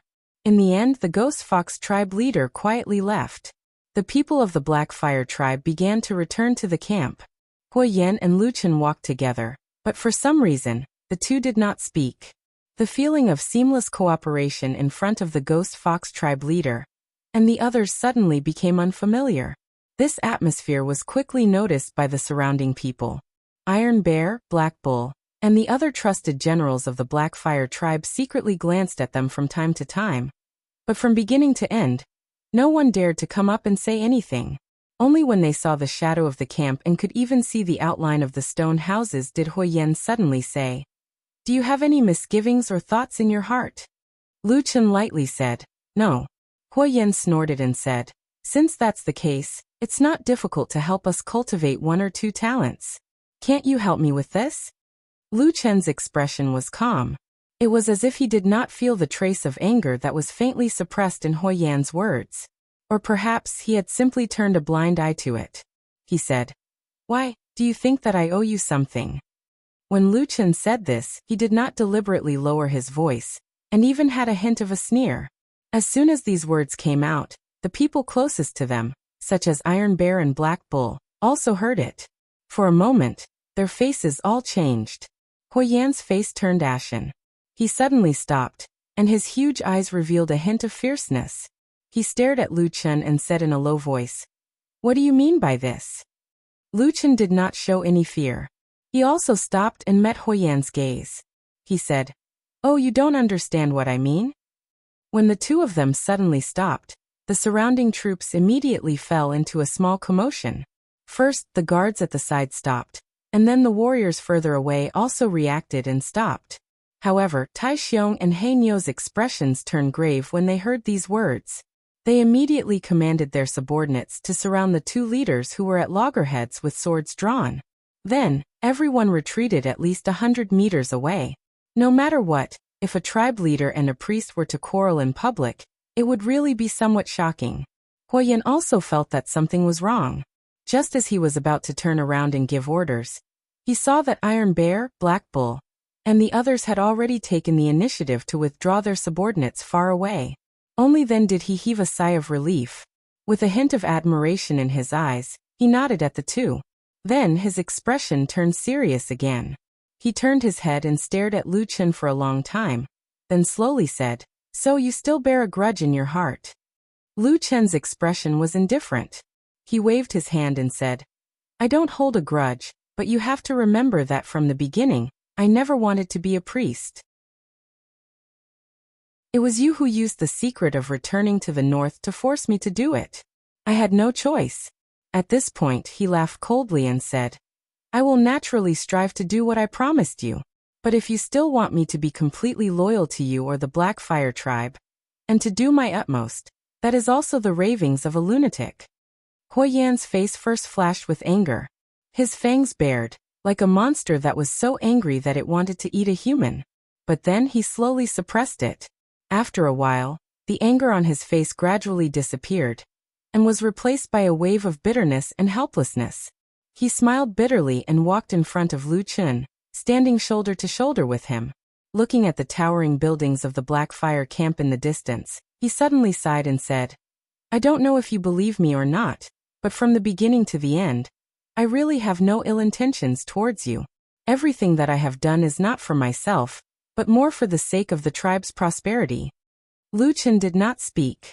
Hui Yan looked at him and said, "Do you still remember that I told you a few days ago that I would build a shrine for you? That was from the bottom of my heart. There was no falsehood. As long as it can make our Black Fire tribe strong again, and restore the glory of our ancestors, I, Hui Yan, am willing to do anything. I can give up anything. Lu Chen, you have the favor of the Fire God, you have powerful witchcraft spiritual energy, and your knowledge of power is much greater than mine. As long as you're willing to live in the southern border and agree to stay in our Black Fire tribe, I can promise you anything.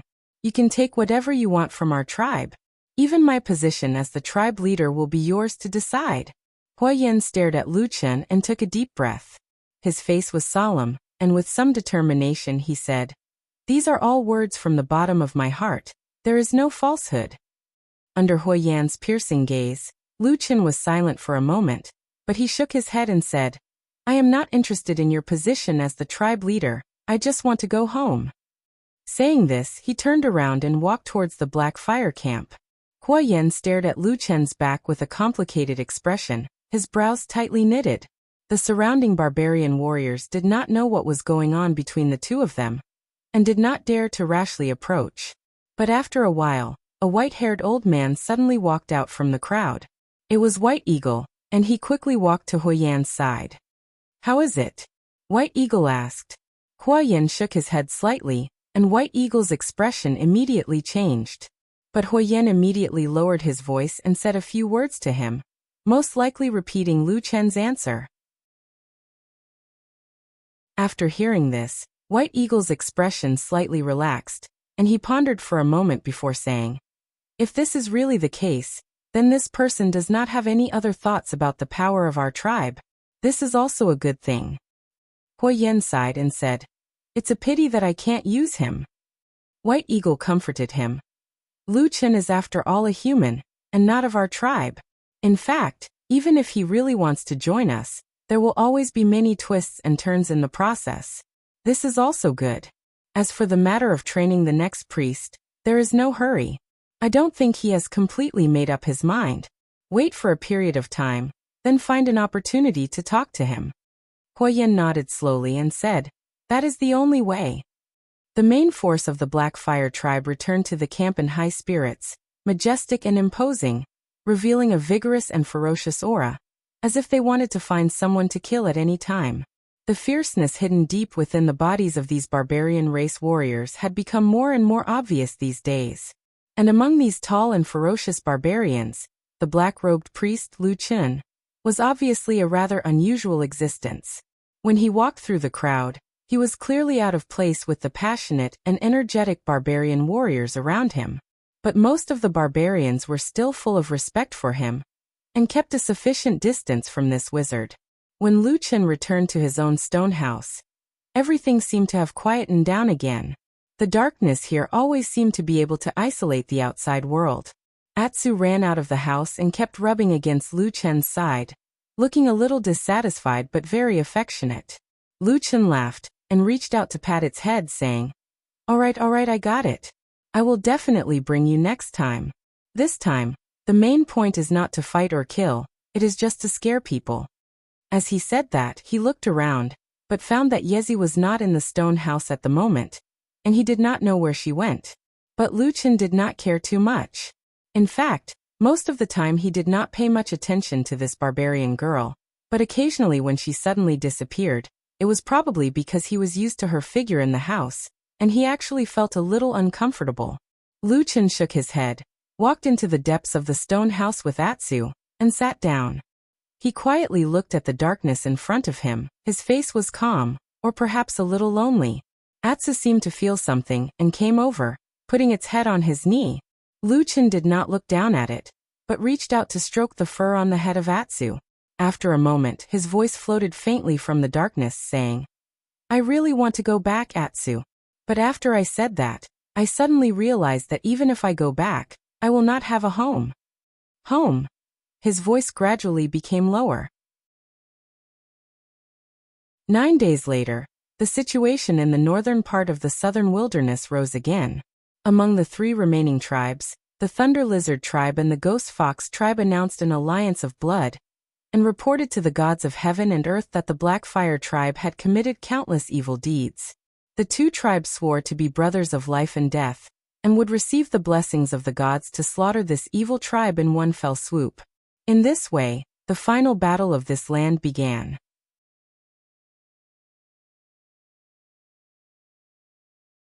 Chapter 345. Yezi. What deity did your sacred wood tribe originally believe in? Lu Chen asked Yezi. Early in the morning, when the sun had just risen, Yezi heard his question as she was getting up. Even though he was still fearful of the black-robed priest, Lu Chen did not offend or badmouth Yizichen in their daily interactions. In fact, he was much friendlier than most of the barbarians outside. That was why Yizichen was much more at ease in the dim priest's stone house, and in front of the black-robed priest. At the very least, he was not as reserved and resistant to Lu Chen as he was in the beginning. After suddenly hearing this, Yezi was stunned at first, and then a trace of sadness flashed across her face. She said, "Why do you ask?" Lu Chen glanced at her and said, "What's wrong? Is it inconvenient to say?" Yezi hesitated for a moment and whispered, "An elder I know told me that in our current situation, we can no longer mention the ancestors of the gods." Lu Chen paused for a moment, probably only now realizing that in fact, he had exterminated the tribe and destroyed the belief of the ancestors and gods. For a moment he was a little embarrassed, but fortunately, he was sitting in the shadow, so he was not afraid of Yezi seeing him. However, after a moment, Lu Chen still said lightly, "It's okay, just tell me." Yezi probably still did not dare to disobey this mysterious and terrifying black-robed priest, so after hesitating for a while he opened his mouth and said in detail, "When I was young, I heard from the elders in the tribe that we, the divine wood tribe, are the descendants of the tree god. Like the branches and leaves of a tree, we live in this wilderness for generations. The tree god? Lu Chen suddenly interrupted her and repeated. Yezi nodded and said, yes, the tree god. Lu Chen was silent for a moment and then asked, what does the tree god look like? Yi thought for a moment, his face full of worship and yearning. His thoughts seemed to have returned to the heyday of the divine wood tribe.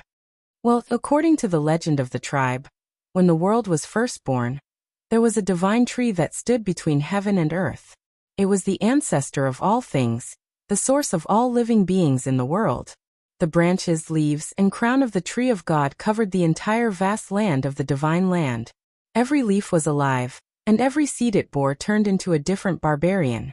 They were the earliest ancestors of all the tribes, and they have been living and multiplying until today. Lu Chen listened quietly and did not speak for a while. He glanced over, and felt a little uneasy. He also felt a little regretful. He did not know if his words had angered the priest. After all, the divine wood tribe no longer existed. But after the timidity, Yezi was a little angry. She thought to herself, aren't you the one who started this? Sir, are you all right? Yi was still a little afraid of the black-robed priest, and asked in a low voice. Lu Chen looked up and shook his head. It's nothing. It's just that those words just now suddenly sounded a little familiar. Familiar? Yi was stunned for a moment, and then asked in astonishment, where did you hear the legend of our tribe before? Lu Chen smiled and did not answer her question. Instead, he stood up and asked casually, in addition to your original divine wood tribe, are there any other tribes in the wilderness that believe in the tree god? Yi thought for a moment, and then shook her head. I don't think so. Lu Chen nodded and said, the Black Fire tribe believes in the god of fire, the Mountain Spirit tribe believes in the god of earth, and the Thunder Lizard tribe and the Ghost Fox tribe believe that they are the descendants of the divine beast. Each tribe believes in a different god, but most of the tribes say that the god they believe in created all things and all living beings in the world.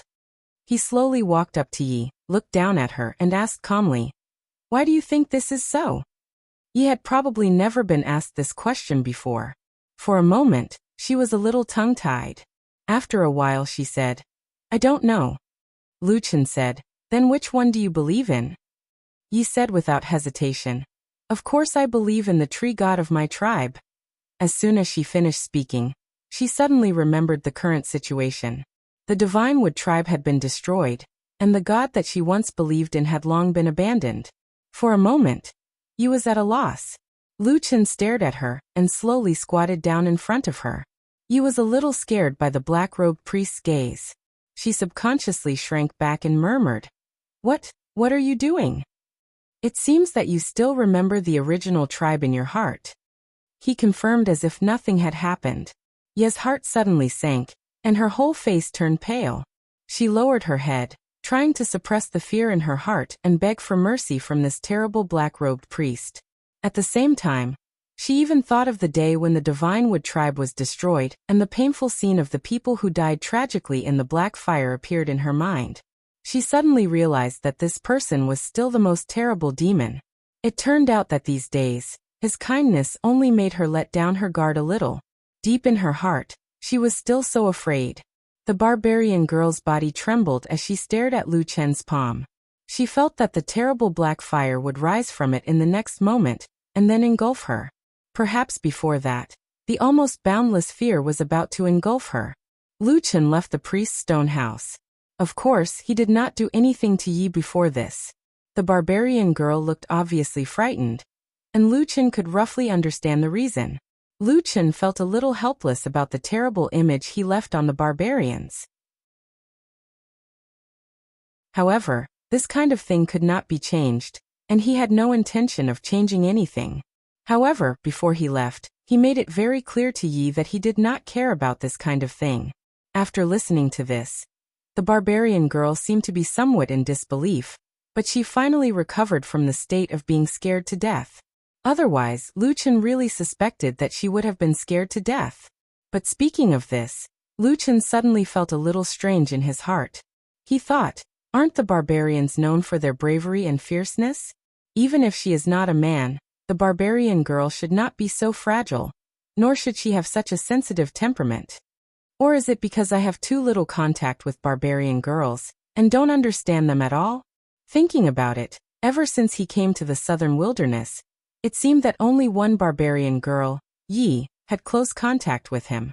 Lu Chen shook his head, and threw these thoughts out of his head. At the same time, he sneered in his heart. Hui Yan's so-called great cause of 1,000 years seemed more and more unrealistic. There were countless tribes in the southern wilderness. If each tribe had their own beliefs, then it would be impossible to truly unify all the tribes. Force could exterminate a tribe and force them to give up their ancestors and beliefs on the surface, but who could control the activities in the depths of their hearts? Moreover, even if they were strong for a moment and subdued everyone, but after a long time, there would definitely be changes. But at that time, he would not be able to control it. In the center of the Black Fire tribe's camp, a large group of people stayed there, waiting calmly. When the cold wind blew, the entire tribe was solemn and silent, emitting a strong murderous aura. Today was the day of the expedition. The war for the final ruling power of the northern wilderness was about to begin. According to the tribe chief Hui Yan's request, in order to restore the glory of the tribe's ancestors and seek their blessings, the Black Fire tribe held a sacrificial ceremony that had been interrupted for hundreds of years. And the person presiding over this sacred ceremony was, of course, the tribal priest Lu Chen, who had suddenly appeared. Looking at the black-robed priest approaching from afar, the people of the Black Fire tribe had a complicated look in their eyes. Perhaps this was an absurd scene that had never been seen for thousands of years. A human was about to preside over the most sacred and important sacrificial ceremony of the barbarian tribe. There was nothing more strange in the world than this. Perhaps this was the reason why the gods in heaven were so high and unfathomable. A stone platform was set up in the center of the camp. Lu Chen walked up the steps. Under the gaze of everyone, he worshipped the heavens and the earth and prayed to the gods.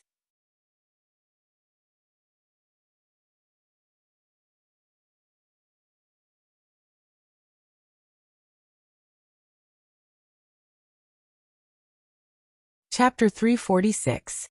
Yi was suddenly informed that the black-robed priest was looking for her just before the army of the Black Fire tribe was about to set off. When she jogged to Lu Chen's side, she heard Lu Chen telling her expressionlessly that she should prepare to leave with him.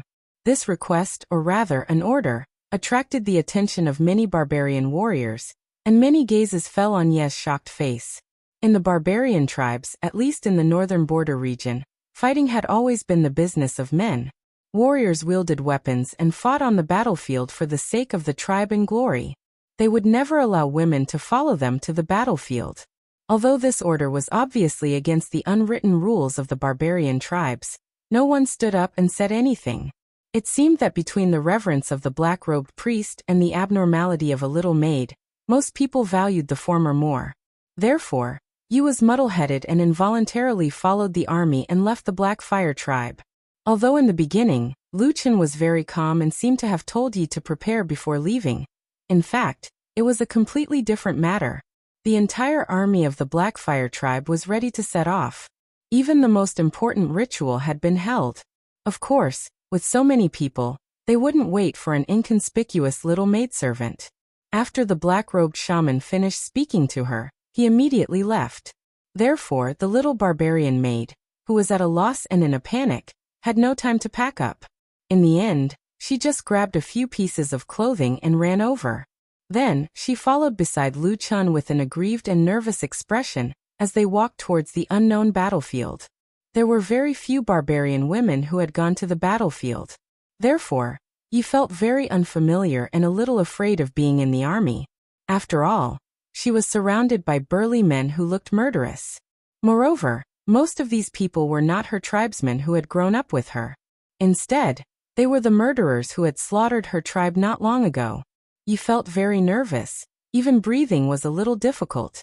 She felt very ashamed and wronged because of this feeling. Even if she was a woman, especially as a daughter of the barbarian tribe, fear was still looked down upon by others, including herself. However, with so many complex emotions intertwined, in the end, the feeling of fear and uneasiness prevailed. So even though Yezi still had some resentment towards Lu Chen, she still subconsciously approached him. Lu Chen did not have any extra reaction to this. At most, he only glanced at her indifferently, and then allowed the barbarian girl to follow beside him. After walking for a while, Lu Chen suddenly asked Leaf, "Did you stay in the stone house alone in the Blackfire camp?" Yi was stunned for a moment, then nodded and said, "Yes, what's wrong?" Lu Chen was silent for a moment and then said, "I'm fine." Since he said that he was fine, Yi dared not ask any more questions. After that, Lu Chen did not say anything to her. After walking and stopping along the way, Yi followed the elite warriors of the Blackfire tribe to a campsite. Not long after, the sky turned dark. Before the sky turned dark, the leaders of the Blackfire tribe, led by Huyen, had already ordered the warriors to settle down. Therefore, after darkness fell, the campsite quickly quieted down. Everything seemed very orderly and austere. This atmosphere surprised Leaf a little. When she lived in her own tribe, which was the Divinewood tribe, in the past, although she did not follow them out like this, she more or less learned about the situation of the warriors from the people around her. The barbarians were originally fierce and bold. As warriors who were about to fight to the death and did not even know if there would be a tomorrow, or if they would return from the battlefield, they were even more unrestrained. Loud noises, shouting and drinking were common. Even fighting was not uncommon. In fact, this was the norm in many small tribes. But this night, for the first time, she saw the discipline of the Blackfire tribe suddenly become so strict. For a moment, she was a little frightened.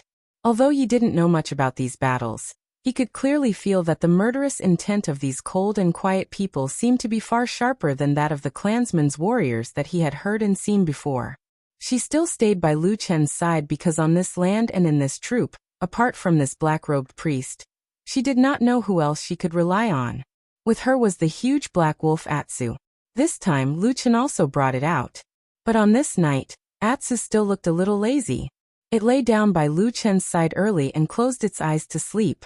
In truth, Yi really wanted to ask Lu Chen what was the point of asking him to come along for this kind of battle. However, she was still too afraid of the black-robed priest. In the end, she hid this question in her heart and walked around him with her head lowered, trying to see if there was anything she could do. There were no barbarian warriors in the vicinity. Most people subconsciously stayed away from the black-robed priest, even if they had the enchantment runes carved by the black-robed priest himself.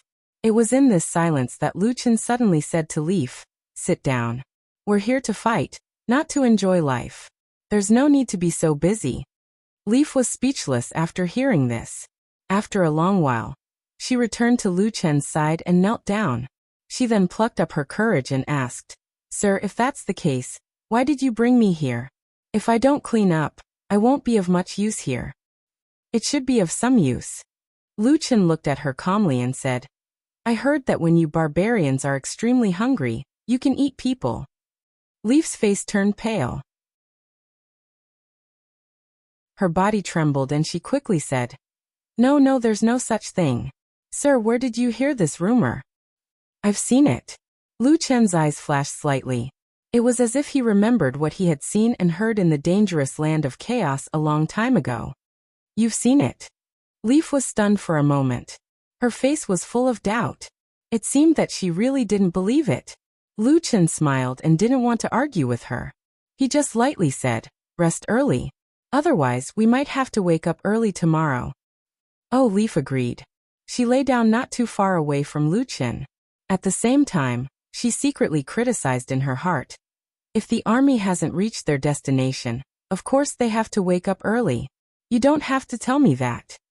But on this night, or perhaps the next day, just as Lu Chen had said, they woke up early, much earlier than usual. When darkness shrouded the earth, a large number of black shadows suddenly rushed out of the night. Then, like wild beasts, they fiercely pounced on the Blackfire's camp. The darkness seemed to solidify at that moment. In the camp, Lu Chen opened his eyes. His eyes were clear and full of spirit. It seemed that he hadn't slept at all. Beside him, Leaf suddenly woke up and jumped up. She said in surprise, "What's wrong?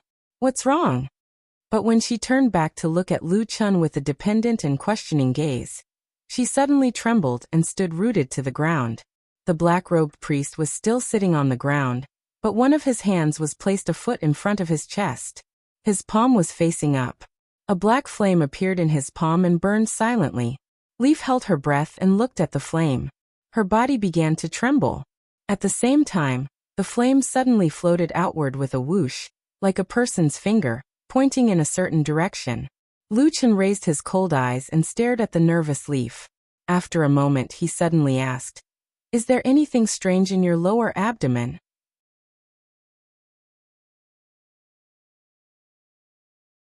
Chapter 347. The night was dark, and the darkness seemed to be boundless, casting the land under the night sky into darkness. The Blackfire campsite was also pitch black, and there was almost no light. The cold wind blew through the air, and Yi felt a little cold. For some reason, when the night wind blew past her, apart from the cold feeling on her skin, there was even a hint of pain as if she was being pricked by needles. She felt very nervous, and she felt a little breathless. She also felt that the dark sky looked like it would collapse at any moment, crushing everyone here to death. What made her even more terrified was the black flame in Lu Chen's hand. The burning flame was reflected in her eyes, and her body began to tremble. She covered her lower abdomen with both hands, and then a painful expression appeared on her face. After a suppressed moan, Yi suddenly knelt on the ground, and then began to twitch like a dying beast. Soon, a black flame slowly lit up in the depths of her pupils. Lu Chen seemed unmoved as he watched the young barbarian girl's pained expression. From the beginning to the end, he did not have any intention of helping her. He just watched her coldly. After a while, he withdrew his gaze and looked up at the sky. He stared at the dark and boundless sky. It was the high and mighty night. Then he smiled coldly, and his eyes were filled with mockery and contempt. The darkness rolled like a surging tide. The night wind suddenly became urgent, and the whistling sound suddenly became mournful. Then, there was a sudden flash of ice-cold blade light in the night. In the depths of the Blackfire tribe's camp, Leaf shivered. The inexplicable and indescribable pressure on her suddenly disappeared. She sat up and looked back into the distance. She saw countless figures moving in that direction. Roars and roars rose and fell one after another. Impressively, it was an incomparably fierce battle. At this moment, a figure suddenly appeared in front of her. It was Lu Chen walking over. At the same time, the fire god's staff had appeared in his hand, and was gradually emitting a bright light. Lu Chen no longer looked at her, and instead stared into the darkness in the distance. After a moment, he raised the fire god's staff and stabbed it into the dark sky. At the same time, he chanted a mysterious and ancient curse, and a dark aura gushed out from his body. With a boom, large patches of black flame suddenly rose from his body, and danced wildly in the night. The fire god's staff instantly shone brightly, radiating a brilliant light in the night. It was like a sun that suddenly appeared in the darkness, and no one could look directly at it. Then countless dark auras shot up from the magic staff, and then flew into the dark battlefield, looking for the cursed black lines. A moment later, angry roars and roars could be heard, like the wild roars of wild beasts. In the darkness, cries of alarm and screams could be heard. Many black figures suddenly grew in size. Even though they were so far away, they could still faintly hear the terrifying sounds of bones cracking. Yezi had a rough idea of what was happening in the darkness over there. Her eyes were filled with fear. When she looked back and saw the black-robed priest controlling the fire god's staff, looking at his demon-like appearance, she only felt that her legs and feet were sore, and her heart seemed to be unable to resist all this horror. In the distance, the wild roars grew louder and louder. The bloody smell of slaughter was also drifting with the wind, and it became thicker and thicker. The night became more and more desolate and dark. This was the first time that Yi, as a woman, was so close to a cruel battlefield of life and death. From the darkness, she could clearly feel the horror of the chaotic battle. All kinds of sounds came to her, and countless images formed in her mind. The sounds of breaking, howling, screaming, breaking bones and bleeding, falling to the ground, and all kinds of sounds that contained pain and brutality, filled with the smell of slaughter, all came to her ears, one after another. Yi trembled all over. At that moment, She suddenly felt that she really did not look like a barbarian. But women never had to go to the battlefield. At this time, the black figure standing in front of her seemed to have given her a lot of courage, helping her to block out a lot of darkness. Because from the beginning to the end, Lu Chen had no intention of joining the battle, and even Yi took advantage of it. She secretly stayed in the same place and did not move. Then in the darkness of the night, she heard the clamorous and terrifying voices grow louder and louder. After a long while, they suddenly reached a climax. It was someone howling in pain in the night, with furious roars and roars, as if they were questioning something or cursing at the top of their lungs. Then darkness fell, and an incomparably thick stench of blood covered everything, until all the sounds began to slowly fade. Until dawn. Yi did not sleep for the whole night, nor did she dare to sleep. She was extremely nervous, and at the same time, she had a deep fear.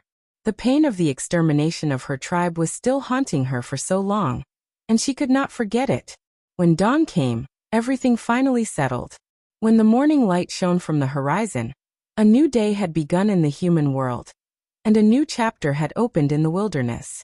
This land, with the dripping blood and horrible corpses, used the cruelest method of sacrificing life to announce the arrival of this day. When Huoyan, who was bathed in blood, came to the side of Lu Chen, his face had a trace of exhaustion, but his eyes were very calm. He nodded to Lu Chen. Lu Chen smiled. Just when he was about to speak, he suddenly heard a noise in front of him. Huoyan also noticed it and turned his head to look. He saw a figure suddenly coming from the crowd. He looked like an ordinary barbarian, but the most obvious difference was that he was wearing a fox's fur on his head. That was the chief of the Ghost Fox tribe. In addition, the chief of the Ghost Fox tribe was holding a head in his right hand. It was dripping with blood, as if it had just been chopped off not long ago. Even though the head was already dead, there was still a look of anger on his blood-stained face. Huoyan and Lu Chen's eyes fell on the head of the dead man at the same time. That face seemed familiar. They had seen it before, and it was also a chief of a large tribe. Huoyan let out a long sigh, and Lu Chen smiled. The two looked at each other, and after a while, Huoyan suddenly said, "Thank you." Lu Chen nodded and did not say anything. At this time, the chief of the Ghost Fox tribe had already walked in front of them, and then casually threw the head in front of them. He grinned and said, "The head of the Thunder Lizard tribe is yours." Lu Chen nodded and said, "Well done. You can rest assured about what we promised you." The chief of the Ghost Fox tribe smiled, and then turned to leave. Looking at the direction in which he strode, Huoyan's expression was complicated. After a while he said in a low voice, "In the past in the southern wilderness, no matter whether the tribe was strong or weak, when there was a fierce battle, we would fight openly to the end. Even if we died, it was only for the honor of our ancestors. We have never used this kind of method." Lu Chen turned around and took the opportunity to pat his shoulder. Then he smiled and said, "It's okay. You will soon get used to this feeling and like it." After saying this, he walked away. Huoyan stared at the back of the black-robed priest and did not say a word.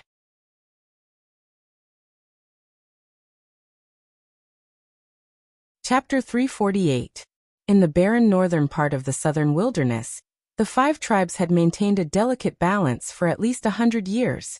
But in this year everything suddenly changed. First, the Mountain Spirit tribe gained the favor of a new high priest from the south, and the tribe's strength rose sharply. Then the 4 northern tribes besieged them. After a fierce battle, the Mountain Spirit tribe, who had the upper hand in the battle, was suddenly killed by an external force. As a result, the tables turned and the Mountain Spirit tribe was defeated by the 4 tribes. However, the situation did not calm down. Soon, the Black Fire tribe, one of the 4 tribes, suddenly gained a mysterious human high priest. This was something that had never happened in the countless tribes of the southern wilderness for thousands of years. However, all the rumors, slander, sneers, and swords were nothing in the face of weapons and blood. The black-robed priest had obviously gained the power of the god of fire worshipped by the Black Fire tribe. Using this powerful and strange witchcraft, the power of the entire Black Fire tribe suddenly increased by leaps and bounds. What happened next shocked the other tribes of the wilderness even more. After the Black Fire tribe experienced a fierce internal strife, the new chief, Huyen, became a bloodthirsty and crazy beast. He began to devour all the living things around him. They destroyed the Divine Wood tribe and the Mountain Spirit tribe. Then they started a war against the Ghost Fox tribe and the Thunder Lizard tribe. When the dark flames covered the sky, when the demonic Black Flame warriors were rampaging and slaughtering lives, the Ghost Fox tribe, who were fighting fiercely on the battlefield, suddenly turned around and gave the Thunder Lizard tribe, who were soaked in blood, a heavy blow from behind. For many years, the Thunder Lizard tribe had always been one of the most populous and powerful tribes in the northern part of the wilderness. They were also the tribe that opposed the rise of the Black Fire tribe the most. But on this day, their fate fell into the abyss and they sank into oblivion forever. The army of the Thunder Lizard tribe quickly collapsed in panic, anger, and fear. What awaited them was an overwhelming, crushing defeat. Then the Black Fire tribe and the Ghost Fox tribe merged into one and attacked the base camp of the Thunder Lizard tribe. Finally, this large tribe with a long history was destroyed and many treasures and people were captured. The smoke had yet to disperse. The once prosperous campsite of the Thunder Lizard tribe was now a complete mess. The fierce barbarian warriors of the Black Fire tribe and the Ghost Fox tribe were everywhere. They were laughing wildly, shouting and looting everything they could see. They looked like a group of wild beasts who had fallen into a state of madness. However, among this group of victors, there were some who were clear-headed, such as Huyen and Lu Qin. They ordered all the captured barbarians of the Thunder Lizard tribe to gather and guard them, so that they would not be harmed by the frenzied barbarian soldiers. However, even so, many members of the Thunder Lizard clan had died tragically in the campsite. The strong smell of blood drifted with the wind, and the battlefield that had just gone through a catastrophe looked like hell on earth. Yi, who had been walking all the way, was trembling nonstop. She followed closely beside the black-robed priest, not daring to stray even half a step away. Without a doubt, this scene reminded her of the massacre of the Sacred Wood tribe a few days ago. She felt that she would be tortured by this bloody scene for the rest of her life. That kind of fear made her feel a little hopeless and a little painful and ashamed. Lu Qin, who was walking in front of her, suddenly stopped. Atsu, who was walking beside him, also stopped. Only Yi, who kept stealing glances at the restless Yi, almost bumped into them. She was so shocked that she almost cried out for mercy. Just then, a group of beastmen ran past them, laughing maniacally. They smashed and looted without a care in the world. One or two of the barbarian warriors even saw Ye's figure, and their eyes suddenly lit up, and they rushed towards Ye's direction. Lu Qin looked at them indifferently. One of the barbarian soldiers suddenly cried out. His voice was filled with fear and respect. Then someone rushed over and kicked the two idiots. Then he dragged the two dizzy fellows and retreated while smiling at the black-robed priest in front of him. He nodded and bowed to the black-robed priest and retreated for a distance. Then he turned around and ran away. Yi looked at the backs of the barbarian soldiers with a pale face. Her chest heaved, and the corners of her eyes twitched. Although nothing really happened just now, the madness in the eyes of the barbarian soldiers, as well as the even more terrible scenes around her, told Yi what kind of fate would have awaited her if the black figure in front of her had not stopped her. She grasped the corner of her clothes, and then quietly moved closer to Lu Qin. "Are you afraid?" Lu Qin continued to walk forward without turning back to look at her. However, he seemed to casually ask this question. The corners of Ye's eyes twitched a few times. She looked at the bloody scenes around her and the messy camp, and answered in a low voice, "Yes." But at this moment, Lu Qin did not speak anymore, and his expression did not change much. He continued to walk forward indifferently. Yi followed behind him. She did not know why, but she suddenly felt angry. A wave of resentment and anger surged in her heart, and she could not help but say, "Your Excellency, these people died because of you, didn't they? And those who died in the Divine Wood tribe and the Mountain Spirit tribe. Countless souls wander in pain in the wilderness because of you. Don't you feel a little guilty?" Lu Qin paused for a moment. After a while, he turned around and looked at Yi. After Yi said those words, she was subconsciously shocked. When Lu Qin stopped and looked at her, she was even more shocked. The sense of awe suddenly surged, and she was so scared that she took a few steps back. She murmured, "Sorry, Your Excellency, How dare you speak to me like this?" Lu Chen looked at her calmly and said slowly. Ye's face was pale. She kept shaking her head and waving her hands. She tried to explain to the black-robed priest, but for a moment, she did not know what to say. In her heart, she was extremely regretful at this moment. She even scolded herself 1,000 times. Was she out of her mind just now? However, Lu Chen seemed to have no intention of punishing her. After staring at the barbarian girl for a moment, he suddenly looked a little sad and said, "Everyone is the same." Yi was at a loss. After a while, she heard Lu Chen suddenly ask her, "Don't you feel strange?" Ah. Ye's eyes widened in confusion. She did not know what the black-robed priest was talking about. Lu Chen turned to look at his surroundings, and said word by word, "When you see those ferocious-looking barbarian soldiers, you tremble in fear. You don't even dare to breathe loudly. But when these barbarians see me, they are even more afraid. I'm sure you know what I'm capable of, and what I'm capable of." He turned around and looked at Yi. A trace of ridicule flashed in his eyes, and the corners of his mouth rose slightly. "But you dare to be so rude to me, and even question me in front of my face. This courage is much stronger than those barbarian soldiers, but you do not dare to speak in front of them. Tell me, why is that?" Yi was tongue-tied and did not know what to do. Lu Chen continued to say, "That is because in your heart, even if you do not admit it, you have already determined that I am good to you. It seems that I will not do anything to you, right?" Ye's face was pale as she shook her head desperately. Her body trembled, and suddenly knelt down in front of the black-robed priest.